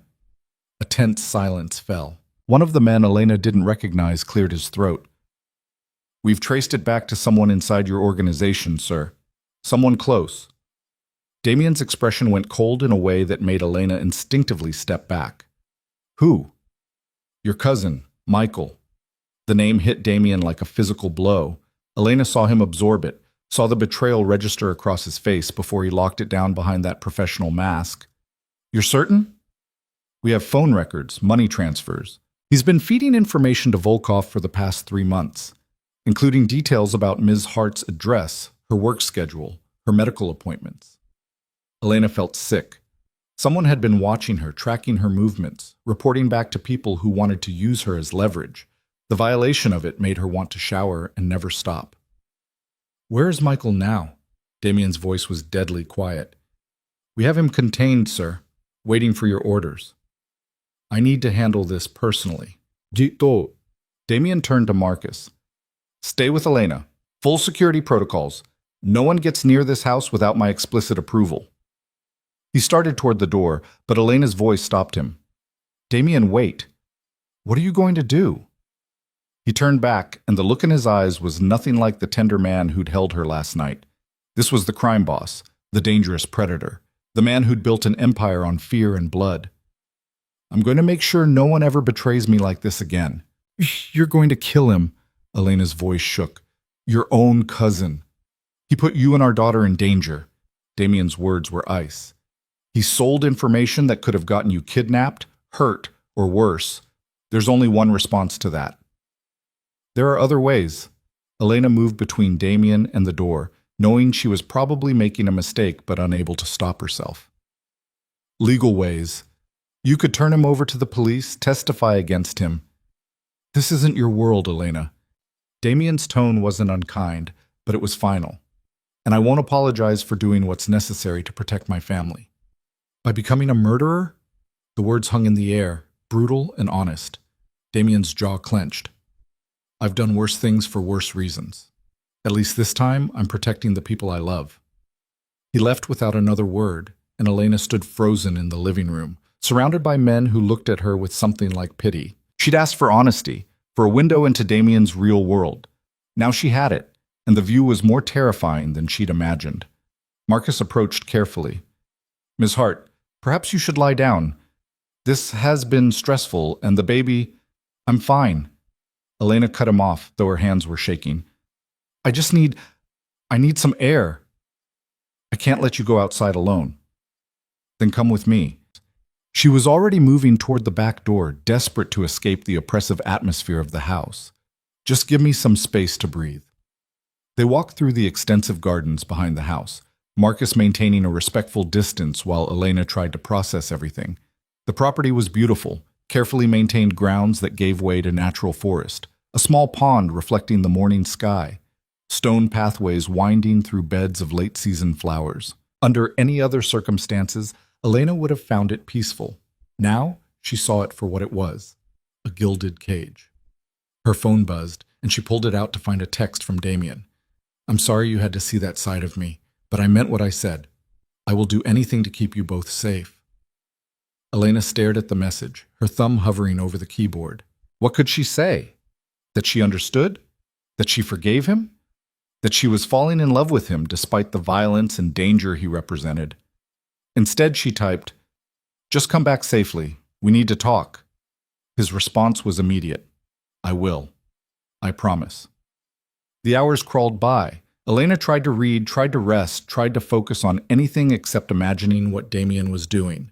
She knew, logically, that he'd been part of this world long before she met him. That the blood on his hands wasn't new, but knowing it abstractly and confronting it directly were very different things. By the time Damien's car pulled up the drive in late afternoon, Elena had worn a path in the carpet from pacing. She met him at the door, searching his face for signs of what he'd done, but his expression was carefully neutral. "Is he—" Elena couldn't finish the question. "Michael is alive," Damien said quietly. "I didn't kill him, if that's what you're asking. But he understands what happens if he ever threatens my family again." Relief and horror mingled in Elena's chest. She didn't want to know what "understands" meant in this context. "Can we talk?" Damien asked. "Privately?" They went up to the bedroom, and Elena sat on the edge of the bed, watching Damien pace like a caged animal. When he finally spoke, his voice was raw. "I know what you're thinking, that I'm a monster, that our daughter deserves better than a father who solves problems with violence." "I'm thinking," Elena said carefully, "that you're a complicated man making choices in an impossible situation. I'm thinking that I don't understand your world, and maybe I never will. But I'm also thinking about Sophia, about what kind of life she's going to have if every time your business has a problem, we have to run and hide." "You won't." The promise came out fierce. "The situation with Volkov, it's being handled. Within the next 48 hours, he'll either be backing down or he'll be gone. Either way, you'll be safe." "And the next threat? And the one after that?" Elena stood, crossing to where Damien stood by the window. "You promised me honesty, so here's mine. I can't live like this. I can't raise our daughter in constant fear, always looking over our shoulder, wondering if today's the day someone decides to use us as leverage." "Then what do you want me to do?" Damien turned to face her, desperation clear in his eyes. "Tell me, Elena, do you want me to walk away? To give up my claim on her, let you raise her in peace?" "I want you to choose." The words came from somewhere deep inside, a place of brutal honesty Elena didn't know she possessed. "Choose us, Damien. Really choose us. Not the business, not the power, not the empire you've built. Choose to be a father and a partner and let the rest of it go. You're asking me to give up everything I am. I'm asking you to become something better." Elena placed his hand on her belly, where Sophia was kicking. "She's going to be here in 2 months. 2 months to decide what kind of man you want to be when she takes her first breath. 2 months to build a life that doesn't require bulletproof glass and armed guards." Damien's hand trembled against her stomach. "I don't know if I can." "Then we don't have a future." Elena's voice broke on the words, but she forced them out anyway. "Because I won't subject our daughter to this. I won't raise her in fear. If you can't leave this world behind, then Sophia and I will leave you behind." The ultimatum hung between them, stark and unforgiving. Damien looked at her with such anguish that Elena almost took the words back, almost said that they'd find another way, that they could make it work. But she thought about Sophia, about the tiny girl who would depend on them to keep her safe, to give her a childhood filled with love instead of danger, and she held firm. "I need time," Damien finally said. "Time to think, to plan. This isn't something I can just walk away from overnight." "You have until Sophia is born." Elena stepped back, creating distance between them. 2 months to figure out what matters more. And Damien, I hope you choose us. I really do. Because despite everything, despite the fear and the anger and the impossibility of it all, She stopped herself before the confession could escape, but Damien heard it anyway in the things she didn't say. "I love you too," he whispered. "That's why this is so terrifying, because I finally have something worth more than power, and I don't know how to protect it." "You protect it by letting the dangerous parts go," Elena said gently. "By choosing the light instead of the darkness. By being the man I fell in love with instead of the one you think you have to be." Damien pulled her into his arms, and Elena let herself be held, let herself believe that maybe, possibly, he could change. That love could be enough to transform a man built from violence into a father who chose peace. Outside, the sun was setting over the forest, painting the sky in shades of gold and crimson. Tomorrow would bring new challenges, new choices. But tonight, wrapped in Damien's embrace with their daughter moving between them, Elena let herself hope. It was all she had left. The next 48 hours unfolded with agonizing slowness. Elena remained at the safe house while Damien disappeared for hours at a time, returning with new bruises and an expression that warned against asking questions. Marcus and the security team maintained constant vigilance, their presence a reminder that despite the peaceful forest setting, danger still lurked somewhere beyond the walls. Elena spent the time in restless limbo, caught between hope and fear. She walked the gardens with Marcus shadowing her steps, read every parenting book in the house's surprisingly well-stocked library, and talked to Sophia in long, whispered conversations about the impossible situation they'd found themselves in. "Your daddy is trying," she murmured one evening, her hands on her belly as she felt Sophia's strong kicks. "He's really trying, sweet girl. I just hope it's enough." On the third morning, Elena woke to find Damien sitting in the armchair beside the bed, watching her with an expression she couldn't quite read. Dawn light filtered through the curtains, painting everything in shades of gold and shadow. "How long have you been there?" she asked, her voice rough with sleep. "A few hours." He looked exhausted, dark circles under his eyes, his jaw covered with stubble. "I didn't want to wake you." Elena sat up, suddenly alert. "What happened? Is it over?" "Volkov withdrew his operations from my territories last night. He's leaving the city entirely, relocating to the West Coast." Damien's voice was flat, emotionless. "The threat is neutralized." Relief flooded through Elena so intensely she felt dizzy. "So we can go home? I can go back to my apartment?" "Not yet." Damien stood, moving to the window. "There are still loose ends to tie up. People who need to understand that coming after my family isn't an option. Give it another week, maybe 2. Then yes, you can go home."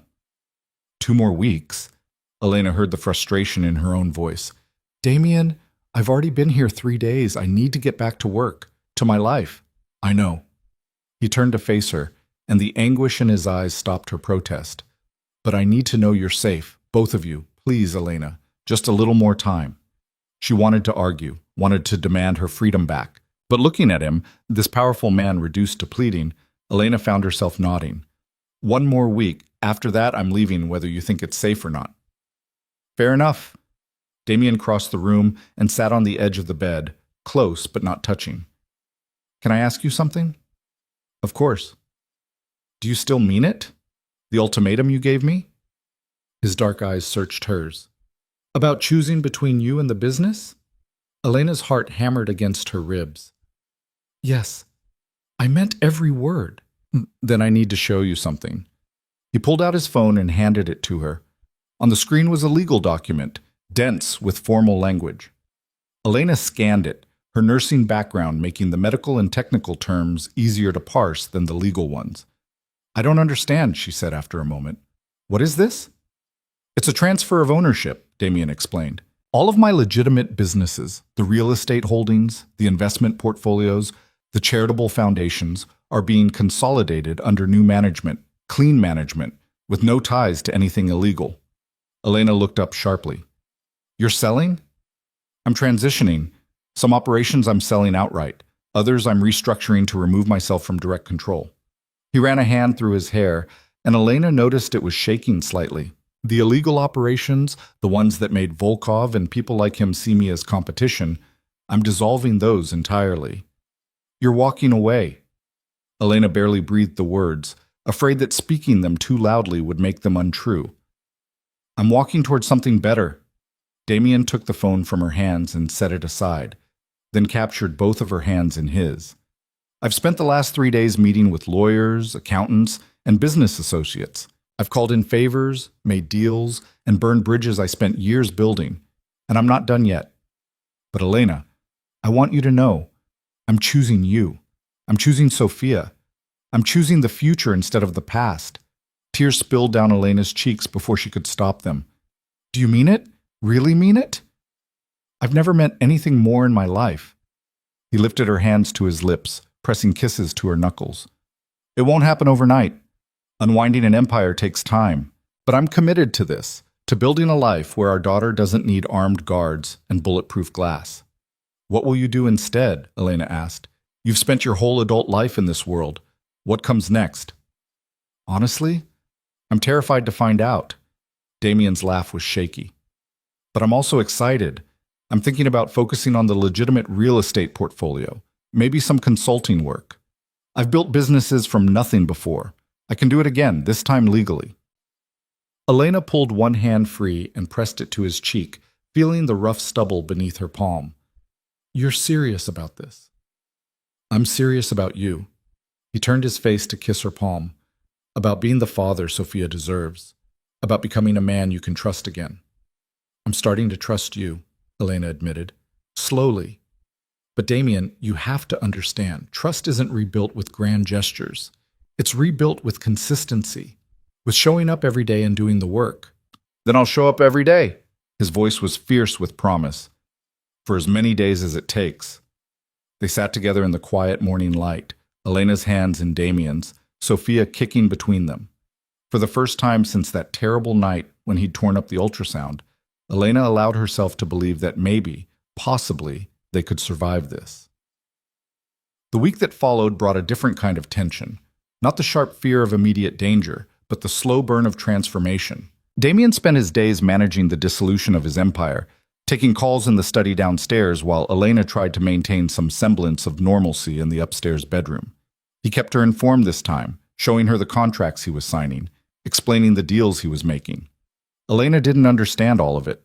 The complex web of corporations and offshore accounts was beyond her expertise, but she appreciated his efforts at transparency. This building complex in the financial district, he explained one evening, showing her photographs on his tablet. I'm selling it to a development company out of Chicago. Clean money, legitimate business. The sale should finalize next week. How much are you losing? Elena asked. By walking away from everything so quickly? Damien shrugged. Millions, probably.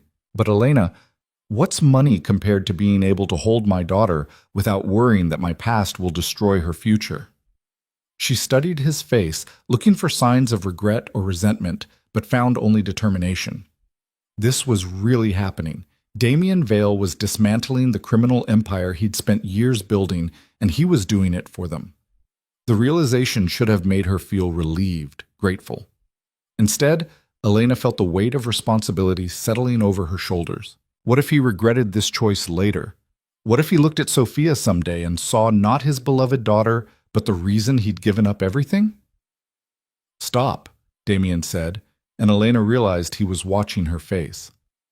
I can see what you're thinking, and you're wrong. This isn't a sacrifice I'm making grudgingly. This is the best decision I've ever made. You can't know that yet, Elena protested.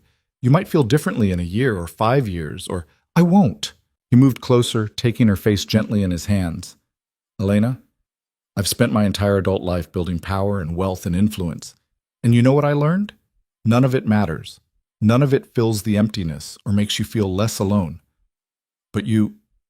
His thumb brushed away a tear she hadn't realized had fallen. You and Sophia, you make me feel whole in a way nothing else ever has. What if it's not enough? Elena whispered. What if normal life, legal life, isn't enough to satisfy you? Then I'll learn to find satisfaction in other things. Damien's smile was soft, in watching Sophia take her first steps, in making you laugh, in building something legitimate that I can be proud to pass down to our daughter. Elena wanted to believe him. With everything in her, she wanted to trust that this transformation was real and lasting. But she'd been hurt too deeply to give her faith freely. Show me, she said finally. Keep showing me, every day, that this is what you really want. And maybe, someday, I'll be able to believe it completely. That's all I'm asking for. Damien pressed a kiss to her forehead. Time to prove myself. I can do that. The following morning, Elena woke to find the safe house in controlled chaos. Marcus and the security team were packing equipment, dismantling the command center in the living room, and speaking in the clipped, efficient tones of professionals wrapping up an operation. She found Damien in the kitchen, making breakfast with surprising competence. He looked up as she entered, and his smile was genuine, free of the tension that had marked the past week. Good morning, he said, gesturing to the stove. I'm making omelets, or attempting to. I'm not sure this qualifies as edible yet. What's going on? Elena asked, accepting the orange juice he poured for her. Why is everyone packing? Because you're going home today. Damien flipped the omelet with more confidence than the slightly burned edges warranted. The situation is resolved. Volkov is gone, the message has been sent, and I've put additional security measures in place that don't require you living in a fortress. Elena felt a surge of relief so strong she had to sit down. Really? We can really go home? Really? He plated the omelet and set it in front of her with a flourish. Eat up, we're leaving in an hour. The drive back to the city felt surreal. Elena watched the familiar landscape roll by, the highway exits she knew by heart, the skyline emerging on the horizon, and felt like she was returning from a much longer journey than a week. Everything looked the same, but she felt fundamentally changed. Damien's driver pulled up to her apartment building, and Elena noticed immediately that the broken security camera in the lobby had been replaced. A new doorman stood at the entrance, professional, alert, clearly more than just a friendly face. Security upgrade, Damien explained at her questioning look. The building hired a new firm. Better cameras, better protocols, you'll be safe here. You hired them, Elena said. It wasn't a question. I made a recommendation. The building manager made the final decision. His expression was carefully neutral. Can you blame me for wanting to know you're protected? Elena couldn't, really, and the security measures seemed reasonable rather than excessive. She let it go, too relieved to be home to start an argument. Her apartment looked exactly as she'd left it, though someone had clearly been inside. The refrigerator was stocked with fresh food, the plants had been watered, and a layer of dust that should have accumulated was conspicuously absent. Marcus has a key, Damien admitted. He's been checking on things while you were away, making sure everything was ready for your return. Thank you, Elena said softly. She walked through the small space, touching familiar objects, feeling herself settle back into her own life. The nursery corner, with its yellow dresser and carefully assembled bookshelf, welcomed her like old friends. I should go, Damien said from the doorway. Let you rest and get settled. But Elena, can I take you to dinner tomorrow? Somewhere public, your choice. I want to talk about what comes next. What comes next? Elena repeated. For us. For Sophia. He shifted his weight, looking almost nervous. For our future. If you'll let me be part of it. Elena studied him. This man who was trying so hard to be better, to be worthy of the second chance she was slowly giving him. Tomorrow is fine. There's a bistro near the hospital I like. Nothing fancy. Perfect. Damien's smile was warm with relief. I'll pick you up at 7. After he left, Elena sank onto her couch and let out a long breath. Sophia kicked energetically, and Elena laughed despite her exhaustion. We're home, baby girl, she murmured. Finally home. The next evening, Damien arrived exactly at 7, dressed casually in dark jeans and a button-down shirt. He looked younger like this, less intimidating, more like the man Elena had first fallen for 2 years ago. The bistro was cozy and warm, filled with the comfortable buzz of conversation and the rich smell of garlic and herbs. They were seated at a corner table, private but not isolated, and Damien seemed to relax in the casual atmosphere. "I've been thinking about something," he said after they'd ordered. "About the paternity test." Elena's stomach tightened. "What about it?" "I want to take one. Officially. Legally." At her sharp look, he quickly continued. "Not because I doubt you. Never because I doubt you, but because I want it on record, legal and binding, that Sophia is mine. I want my name on her birth certificate. I want to make sure that if anything ever happens to me, there's no question about her rights, her inheritance." "You've really thought about this," Elena said quietly.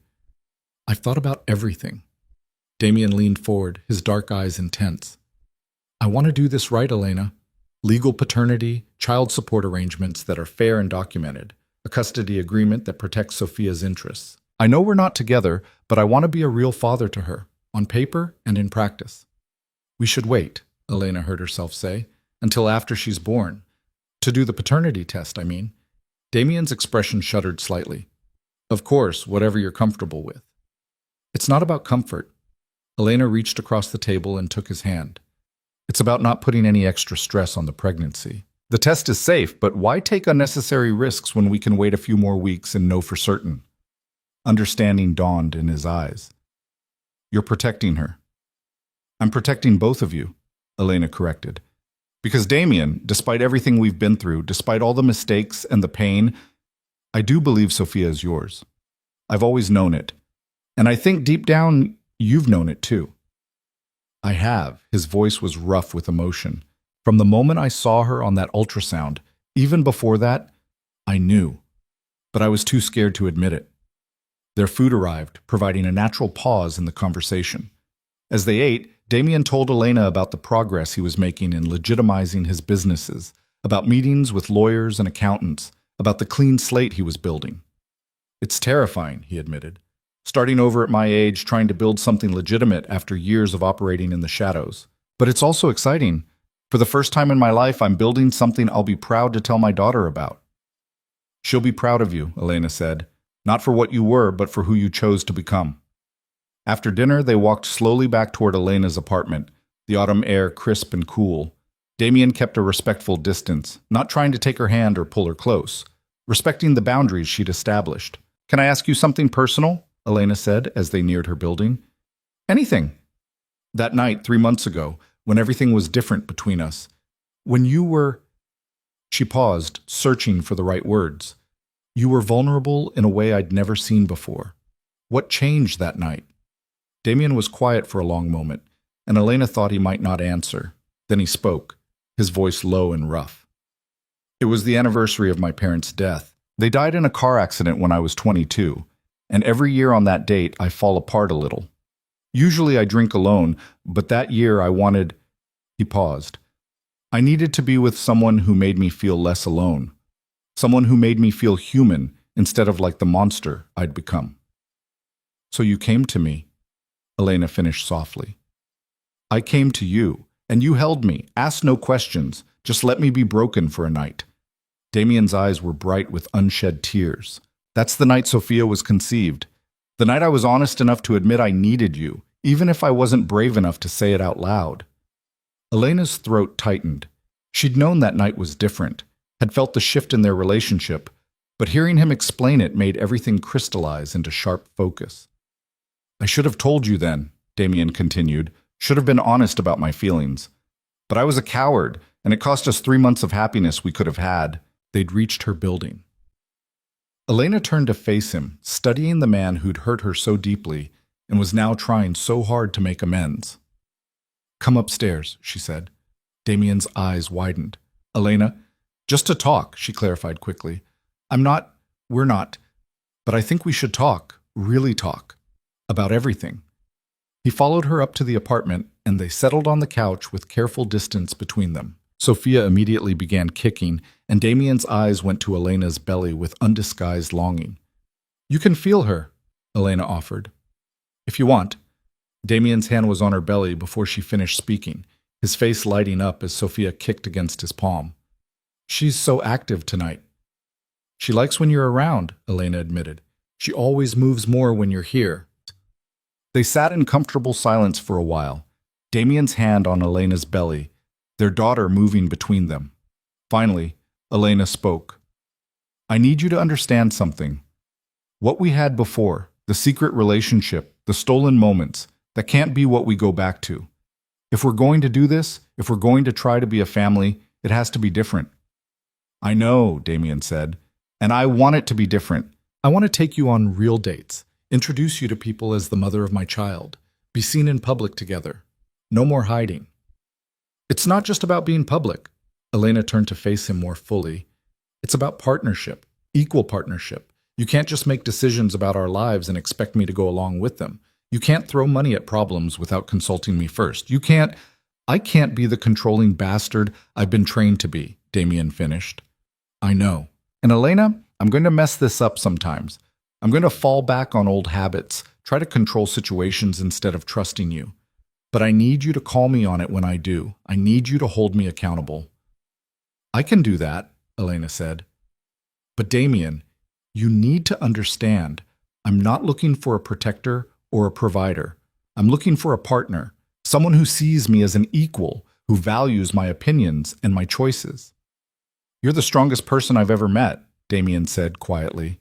You've survived my cruelty, built a life for yourself and Sophia on your own, and you've still found the grace to give me another chance. If that's not equal to anything I've ever accomplished, I don't know what is. Elena felt tears prick her eyes. This was what she'd needed to hear, not that he loved her, not that he wanted to protect her, but that he saw her strength and respected it. I'm scared, she admitted. Scared that you'll change your mind about going legitimate. Scared that your old life will come back to haunt us. Scared that I'm making a mistake by letting you back in. I'm scared too, Damien confessed. Scared that I'll fail you again. Scared that I'm not capable of being the man you and Sophia deserve. But Elena, I'd rather try and fail than not try at all. Then we try, Elena said. Together. But Damien, you need to know, if you hurt me again, if you lie or betray my trust, there won't be another chance. I can forgive once, maybe even twice. But 3 times, that's on me for being stupid enough to stay. You won't have to forgive me 3 times, Damien promised. I won't give you a reason to. He stood to leave, and Elena walked him to the door. At the threshold, he paused, looking down at her with such tenderness that Elena's breath caught. Can I kiss you? He asked. Not like before. Not because I'm taking what I want, but because I'm asking permission, respecting your choice.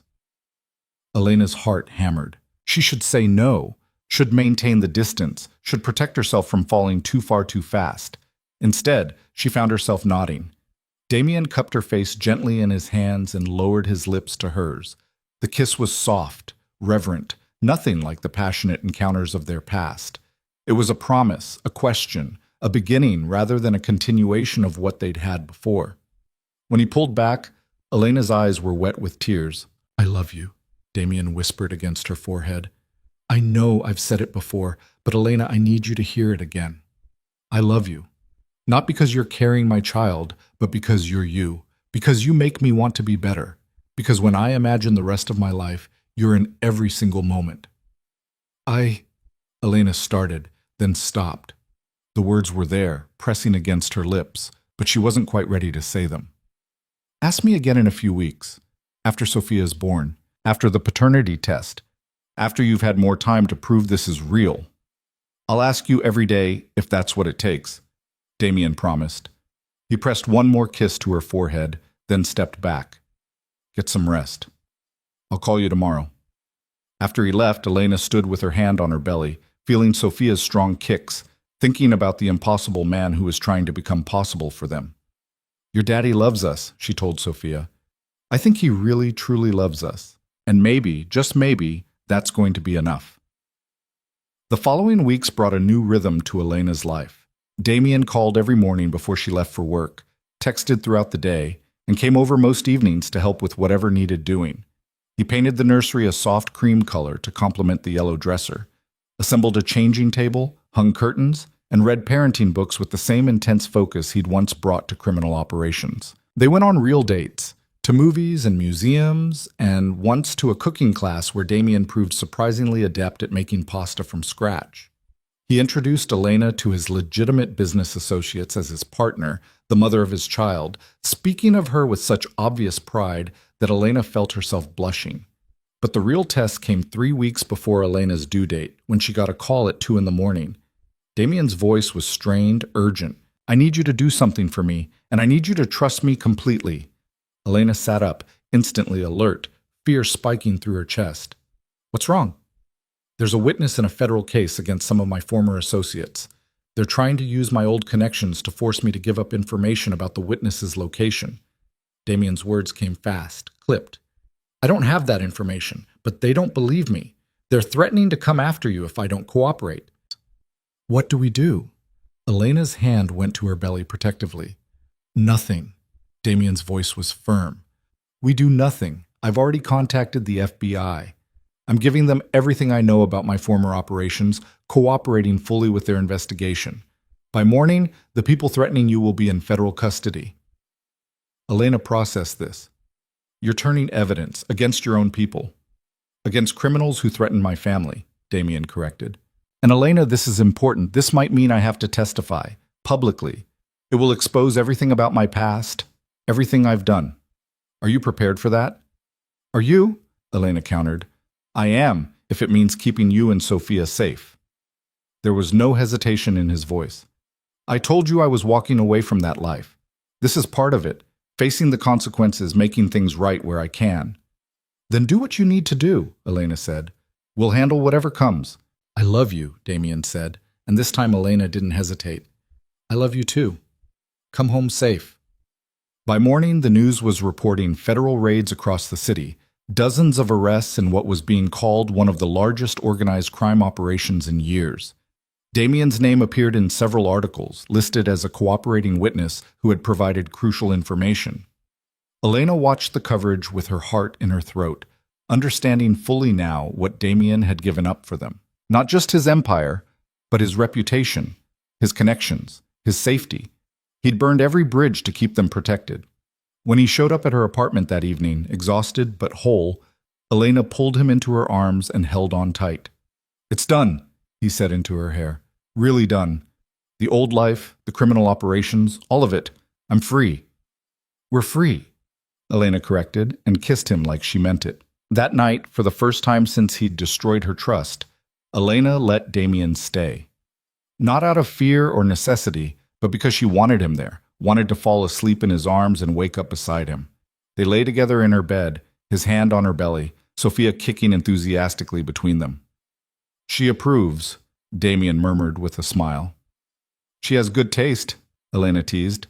Then more seriously, "Are you sure about all of this? Testifying, cooperating with the feds, exposing yourself?" "I've never been more sure of anything." Damien's arms tightened around her. "Elena, I spent years building power through fear and violence. Now I get to build something real through love and honesty. That's not a sacrifice. That's a gift." Elena turned in his arms to face him, searching his eyes for any hint of regret or doubt. She found only certainty, only love, only determination to be the man she and Sophia deserved. "Then let's build it together," she said. "A real future, a real family." "Together," Damien agreed, and sealed the promise with a kiss. 3 weeks later, Elena woke to a sensation that felt distinctly different from Sophia's usual morning acrobatics. A dull ache spread across her lower back, radiating forward in waves that made her catch her breath. She lay still for a moment, trying to assess whether this was real labor or another false alarm like the one that had sent them rushing to the hospital 2 days ago. Damien stirred beside her, immediately alert despite the early hour. Over the past few weeks, he'd developed an almost supernatural ability to sense when something was wrong. "Contractions?" he asked, already reaching for his phone to start timing. "Maybe." Elena breathed through another wave. "They're different this time, more intense." "How far apart?" "I don't know. This is only the second one I've noticed." She glanced at the clock. 5:30 in the morning. "Let's wait a bit before we panic." But Damien was already up, moving with controlled efficiency as he gathered the hospital bag they'd packed and repacked a dozen times. Elena watched him with a mixture of amusement and affection, This man who'd once commanded criminal operations now utterly focused on making sure they had enough diapers and receiving blankets. The contractions continued, growing steadily closer together. By 7 o'clock, they were coming every 8 minutes, and Elena could no longer pretend this wasn't the real thing. "We should go," Damien said, his voice tight with barely controlled anxiety. "The hospital is 20 minutes away, and if traffic—" "Damien!" Elena caught his hand. "Breathe. First babies take time. We're not going to have her in the car." "You don't know that." But he forced himself to take a deep breath, visibly trying to calm down. Okay. Do you need anything? Water? Food? Should you eat? I don't remember if you're supposed to eat." "I love you," Elena said, and watched some of the panic drain from his face. "And I need you to trust that I know my body. We have time." They arrived at St. Catherine's Hospital just after 8, and Elena was immediately swept into the comfortable familiarity of the labor and delivery ward. The nurses greeted her warmly. Several of them were colleagues from the pediatric unit, and got her settled into a private room with practiced efficiency. Dr. Morrison appeared within the hour, her calm presence immediately soothing. She examined Elena and pronounced her 4 centimeters dilated, progressing normally. "First babies usually take their time," she said with a kind smile. "Get comfortable. This could be a while." The hours that followed blurred together in a haze of mounting intensity. Damien stayed at Elena's side through all of it, holding her hand through contractions, helping her walk the halls when movement seemed to help, wiping her forehead with cool cloths when the pain made her feel feverish and overwhelmed. He was nothing like Elena had imagined he'd be in this moment. She'd worried he might try to take control, might bark orders at the medical staff or pace anxiously in the corner. Instead, he was perfectly present, anticipating her needs before she voiced them, offering quiet encouragement without being overbearing. "You're amazing," he murmured during one particularly brutal contraction. "So strong. Sophia is so lucky to have you as her mother." "Ask me again when this is over," Elena gasped, but she squeezed his hand gratefully. By early afternoon, Elena was 7 centimeters dilated and beginning to doubt her decision to try for an unmedicated birth. The pain was overwhelming, consuming, making it hard to think about anything except getting through the next contraction. "I want the epidural," she told Dr. Morrison. "I know I said I'd try without, but I can't." "You absolutely can have the epidural," Dr. Morrison said firmly. "This is your choice, Elena. There's no prize for suffering." "She's not suffering. She's incredible," Damien interjected, then seemed to catch himself. "But yes, if you want the epidural, you should have it. Whatever makes you most comfortable." Elena looked at him, this man who was learning to support her choices rather than make decisions for her, and felt a surge of love so intense it rivaled the contractions. "Get the anesthesiologist," she told Dr. Morrison. "I want to actually enjoy meeting my daughter instead of being too exhausted to appreciate it." The epidural was a revelation. Within 20 minutes, the overwhelming pain had dulled to manageable pressure, and Elena could finally think clearly again. She dozed between contractions while Damien sat in the chair beside her bed, watching her with an expression of such tender concern that it made her chest ache. "You should rest too," she told him. "It could still be hours." "I'm not tired." But the dark circles under his eyes told a different story. "I don't want to miss anything." "Damien." Elena held out her hand, and he took it immediately. "Come here." He settled carefully on the edge of the bed, and Elena guided his hand to her belly, where Sophia was still moving despite the labor. "She's still dancing," Damien marveled. "She's excited to meet her daddy." Elena's words were slightly slurred with exhaustion, but sincere. "The daddy who gave up everything to keep us safe. The daddy who learned to choose love over power." "I didn't give up anything," Damien said quietly. "I gained everything that matters." Elena drifted in and out of sleep as the afternoon wore on, vaguely aware of nurses checking her progress, of Damien's constant presence, of the steady beeping of monitors tracking Sophia's heartbeat. When Dr. Morrison announced she was fully dilated and ready to push, Elena felt a jolt of adrenaline cut through the exhaustion. "This is it," Damien breathed, his hand tightening around hers. "Are you ready?" "No," Elena admitted, "but let's do it anyway." Pushing was harder than anything Elena had ever done. Even with the epidural, the pressure was intense, overwhelming, and her body felt like it was being torn apart. But every time she wanted to give up, every time the exhaustion threatened to pull her under, she looked at Damien and found the strength to keep going. He was crying openly, not bothering to hide the tears streaming down his face as he whispered encouragement. "You've got this. You're doing so well. Just a little more. I can see her, Elena. I can see her head. She has dark hair, just like yours." "One more big push," Dr. Morrison encouraged. "Give me everything you've got, Elena." Elena bore down with every ounce of strength she had left, and suddenly there was a release, a rush, and then the most beautiful sound she'd ever heard, her daughter's first cry, loud and indignant and absolutely perfect. "She's here," Dr. Morrison announced, lifting a tiny, squirming bundle. "Congratulations, you have a beautiful baby girl." They placed Sophia on Elena's chest, and the world contracted to just this moment. The weight of her daughter in her arms, the feel of impossibly soft skin, the sound of those lusty cries that proved she was healthy and strong.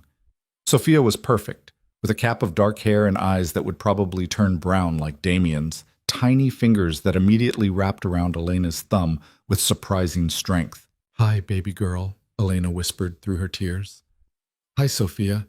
We've been waiting so long to meet you." Damien stood beside the bed, his hand on Elena's shoulder, staring at their daughter with such naked wonder that Elena's heart cracked open even wider. He was shaking, tears coursing unchecked down his face, completely undone by the sight of the tiny person they'd created. "Can I—" His voice broke. "Can I hold her?" "Of course." Elena shifted, and the nurse helped transfer Sophia to Damien's arms. He cradled their daughter with infinite tenderness, his large hands so careful with her tiny body, and Elena watched something fundamental shift in his expression. This was the moment, she realized. The moment when Damien Vale ceased to be a crime boss, a businessman, or anything else he'd been before. Now, holding his newborn daughter, he became simply a father, awed, terrified, and completely in love. "Hello, Sophia," he whispered. "I'm your daddy, and I promise you, I promise, I will spend every day of the rest of my life making sure you know how loved you are, how wanted, how absolutely perfect." Sophia's cries quieted at the sound of his voice, her tiny face turning toward him as if she recognized the voice she'd been hearing from inside the womb. Damien made a sound that was half laugh, half sob, and pressed the gentlest kiss to her forehead. "She knows you," Elena said softly. "She's been listening to you talk to her for months. I can't believe she's real." Damien looked at Elena with wonder. "We made her. We made this perfect person." The next few hours passed in a blur of activity.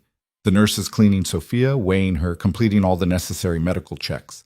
7 pounds, 4 ounces, 20 inches long, perfect APGAR scores. A healthy, beautiful baby girl who had her mother's chin and her father's eyes and lungs that worked exceptionally well, if her periodic crying was any indication. By the time they were settled in the recovery room, evening had fallen outside the windows. Sophia slept in Elena's arms, content after her first nursing session, while Damien sat in the chair beside the bed, unable to stop staring at both of them. "I need to tell you something," he said quietly. Elena looked up, some old fear making her tense despite the perfect bubble of the moment. "What?" "The paternity test. I don't want it anymore." At her confused expression, he continued quickly. "I mean, we can do it if you want, for legal purposes or whatever. But Elena, I don't need a test to tell me she's mine. I knew it the moment I saw her. She's ours. That's all that matters." "The test is already ordered," Elena said. "Standard procedure since we're not married." "But Damien, you're right. She's yours. She's always been yours." "I want to marry you." The words dropped into the quiet room like stones into still water. Elena's breath caught, and she looked at Damien with wide eyes. "Don't answer now," he said quickly, standing and moving closer to the bed. "I know the timing is terrible. You just gave birth.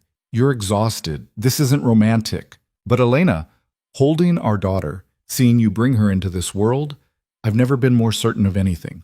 I want to marry you. I want to wake up beside you every morning and come home to you every night. I want to be a family legally and completely." "Damien, I'm not the man you met 2 years ago," he continued. "I'm not even the man who destroyed your trust 3 months ago. That man was a coward. who didn't know how to choose love over fear. But this man, the one standing here now, his voice cracked. This man knows that you and Sophia are the only things that matter. Everything else is just details.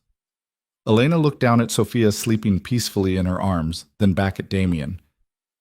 Ask me again in 6 weeks, when I'm not high on hormones and exhausted from labor.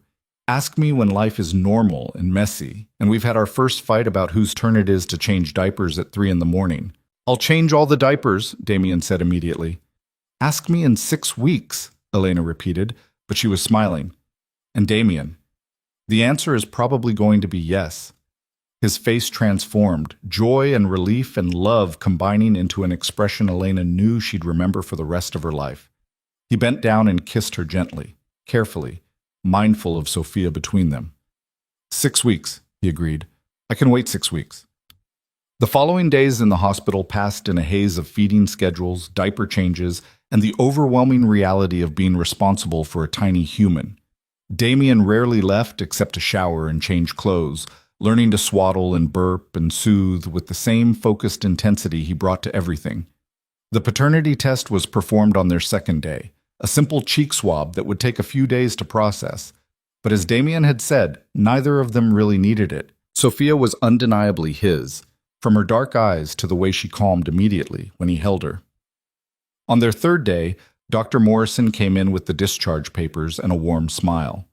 You're doing wonderfully, both of you. Sophia is healthy and thriving.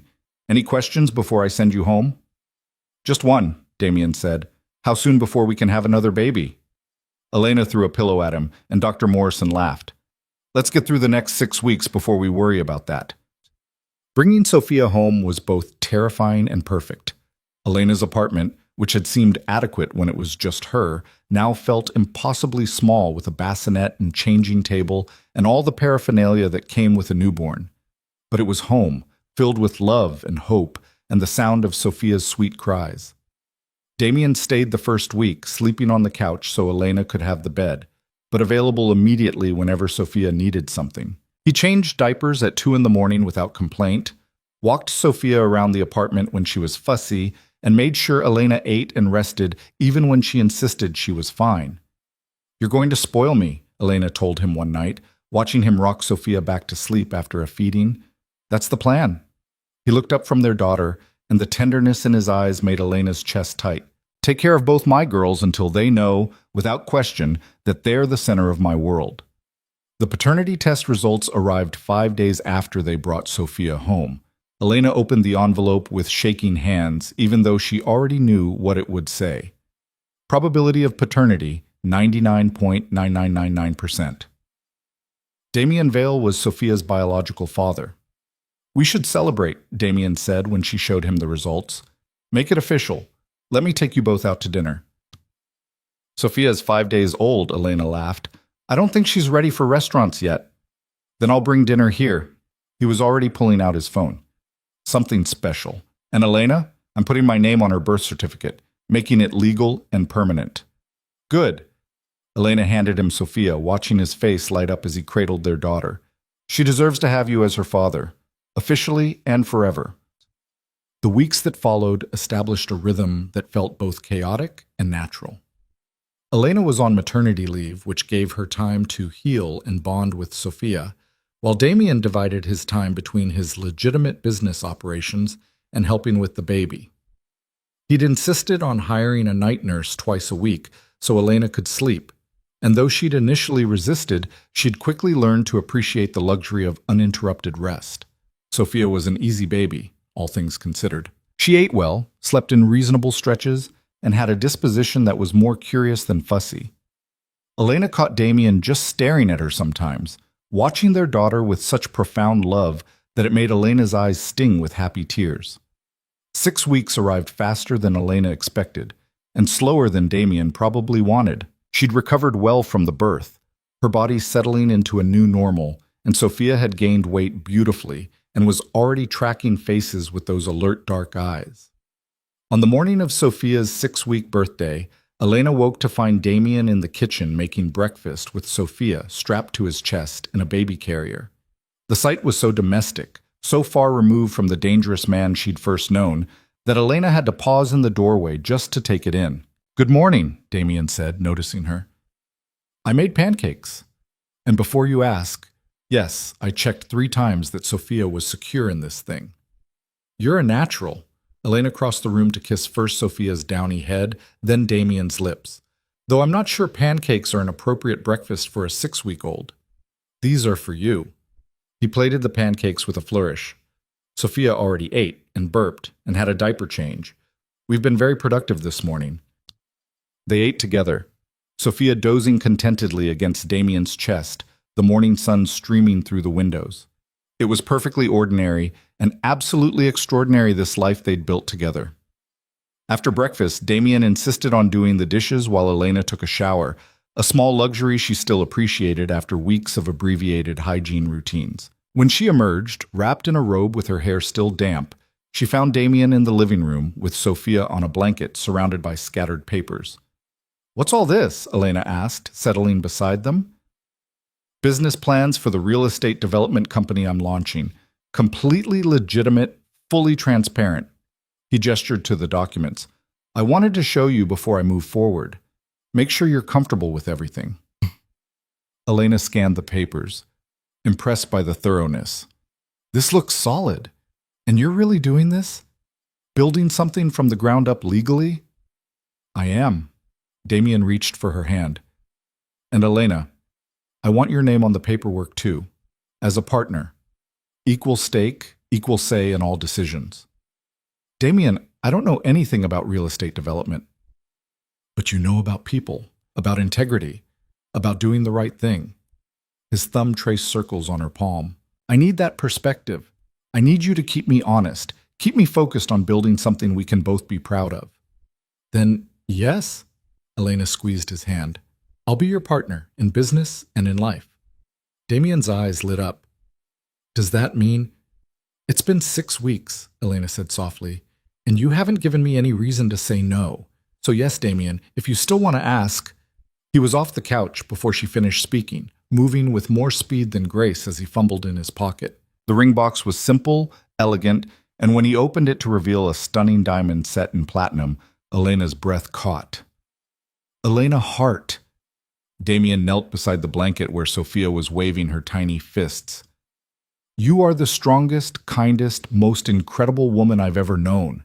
You've given me a daughter, a second chance, and a reason to be better than I ever thought possible. Will you marry me? Will you let me spend the rest of my life proving that I'm worthy of your love?" "Yes." The word came easily, certainly. "Yes, Damien, I'll marry you." He slid the ring onto her finger with shaking hands, then pulled her into a kiss that tasted like tears and joy and promises finally fulfilled. Sophia made a gurgling sound between them, and they broke apart laughing. "I think she approves," Elena said, looking down at their daughter. "She has excellent taste." Damien scooped Sophia up, holding her carefully. "Did you hear that, little one? Your mama said yes. We're going to be a real family." The wedding, when it happened 2 months later, was nothing like the elaborate affair Damien probably could have arranged. Instead, they married in a small ceremony at the courthouse with only a handful of close friends present. Elena wore a simple cream dress, Sophia wore a white onesie with a tiny bow tie, and Damien wore a suit but no tie, looking more relaxed than Elena had ever seen him. The judge who performed the ceremony was kind-faced and warm, speaking about partnership and commitment and the family they were building together. When it came time for the vows, Damien held Sophia in one arm and took Elena's hand with the other. "I, Damien Vale, take you, Elena Hart, to be my wife," he said, his voice steady despite the emotion in his eyes. "I promise to choose you every day, to honor your strength, to support your dreams, and to be the partner and father you both deserve. I promise to build our future on honesty, trust, and love, and to never give you reason to doubt my commitment to this family." Elena's own vows were simpler, but no less meaningful. "I, Elena Hart, take you, Damien Vale, to be my husband. I promise to stand beside you as an equal partner, to help you be the best version of yourself, and to build a life filled with love and integrity. I promise to forgive your mistakes as you forgive mine, and to always choose our family first." When the judge pronounced them married, Damien kissed Elena with Sophia nestled safely between them, and Elena felt something click into place, a sense of rightness, of completeness that she'd been searching for without knowing it. The months that followed brought the normal chaos of life with an infant. Sleepless nights and explosive diapers, first smiles and rolling over, the constant wonder of watching Sophia grow and change. Damien threw himself into fatherhood with the same intensity he'd once brought to building his empire, researching developmental milestones and baby-proofing the apartment with almost comical thoroughness. They moved to a larger place when Sophia was 4 months old, a spacious townhouse in a good neighborhood with a yard for her to play in someday. Damien's legitimate business ventures were thriving, and Elena had returned to work part-time at the hospital, finding joy in the balance between her career and her family. The federal case against Damien's former associates went to trial when Sophia was 6 months old. Damien testified for 3 days, laying bare the details of his old life with unflinching honesty. It was difficult, watching the man she loved recount the violence and illegality he'd once accepted as normal. But it was also cathartic, a final severing of ties to a past that no longer defined him. The convictions that followed sent several major crime figures to prison for decades.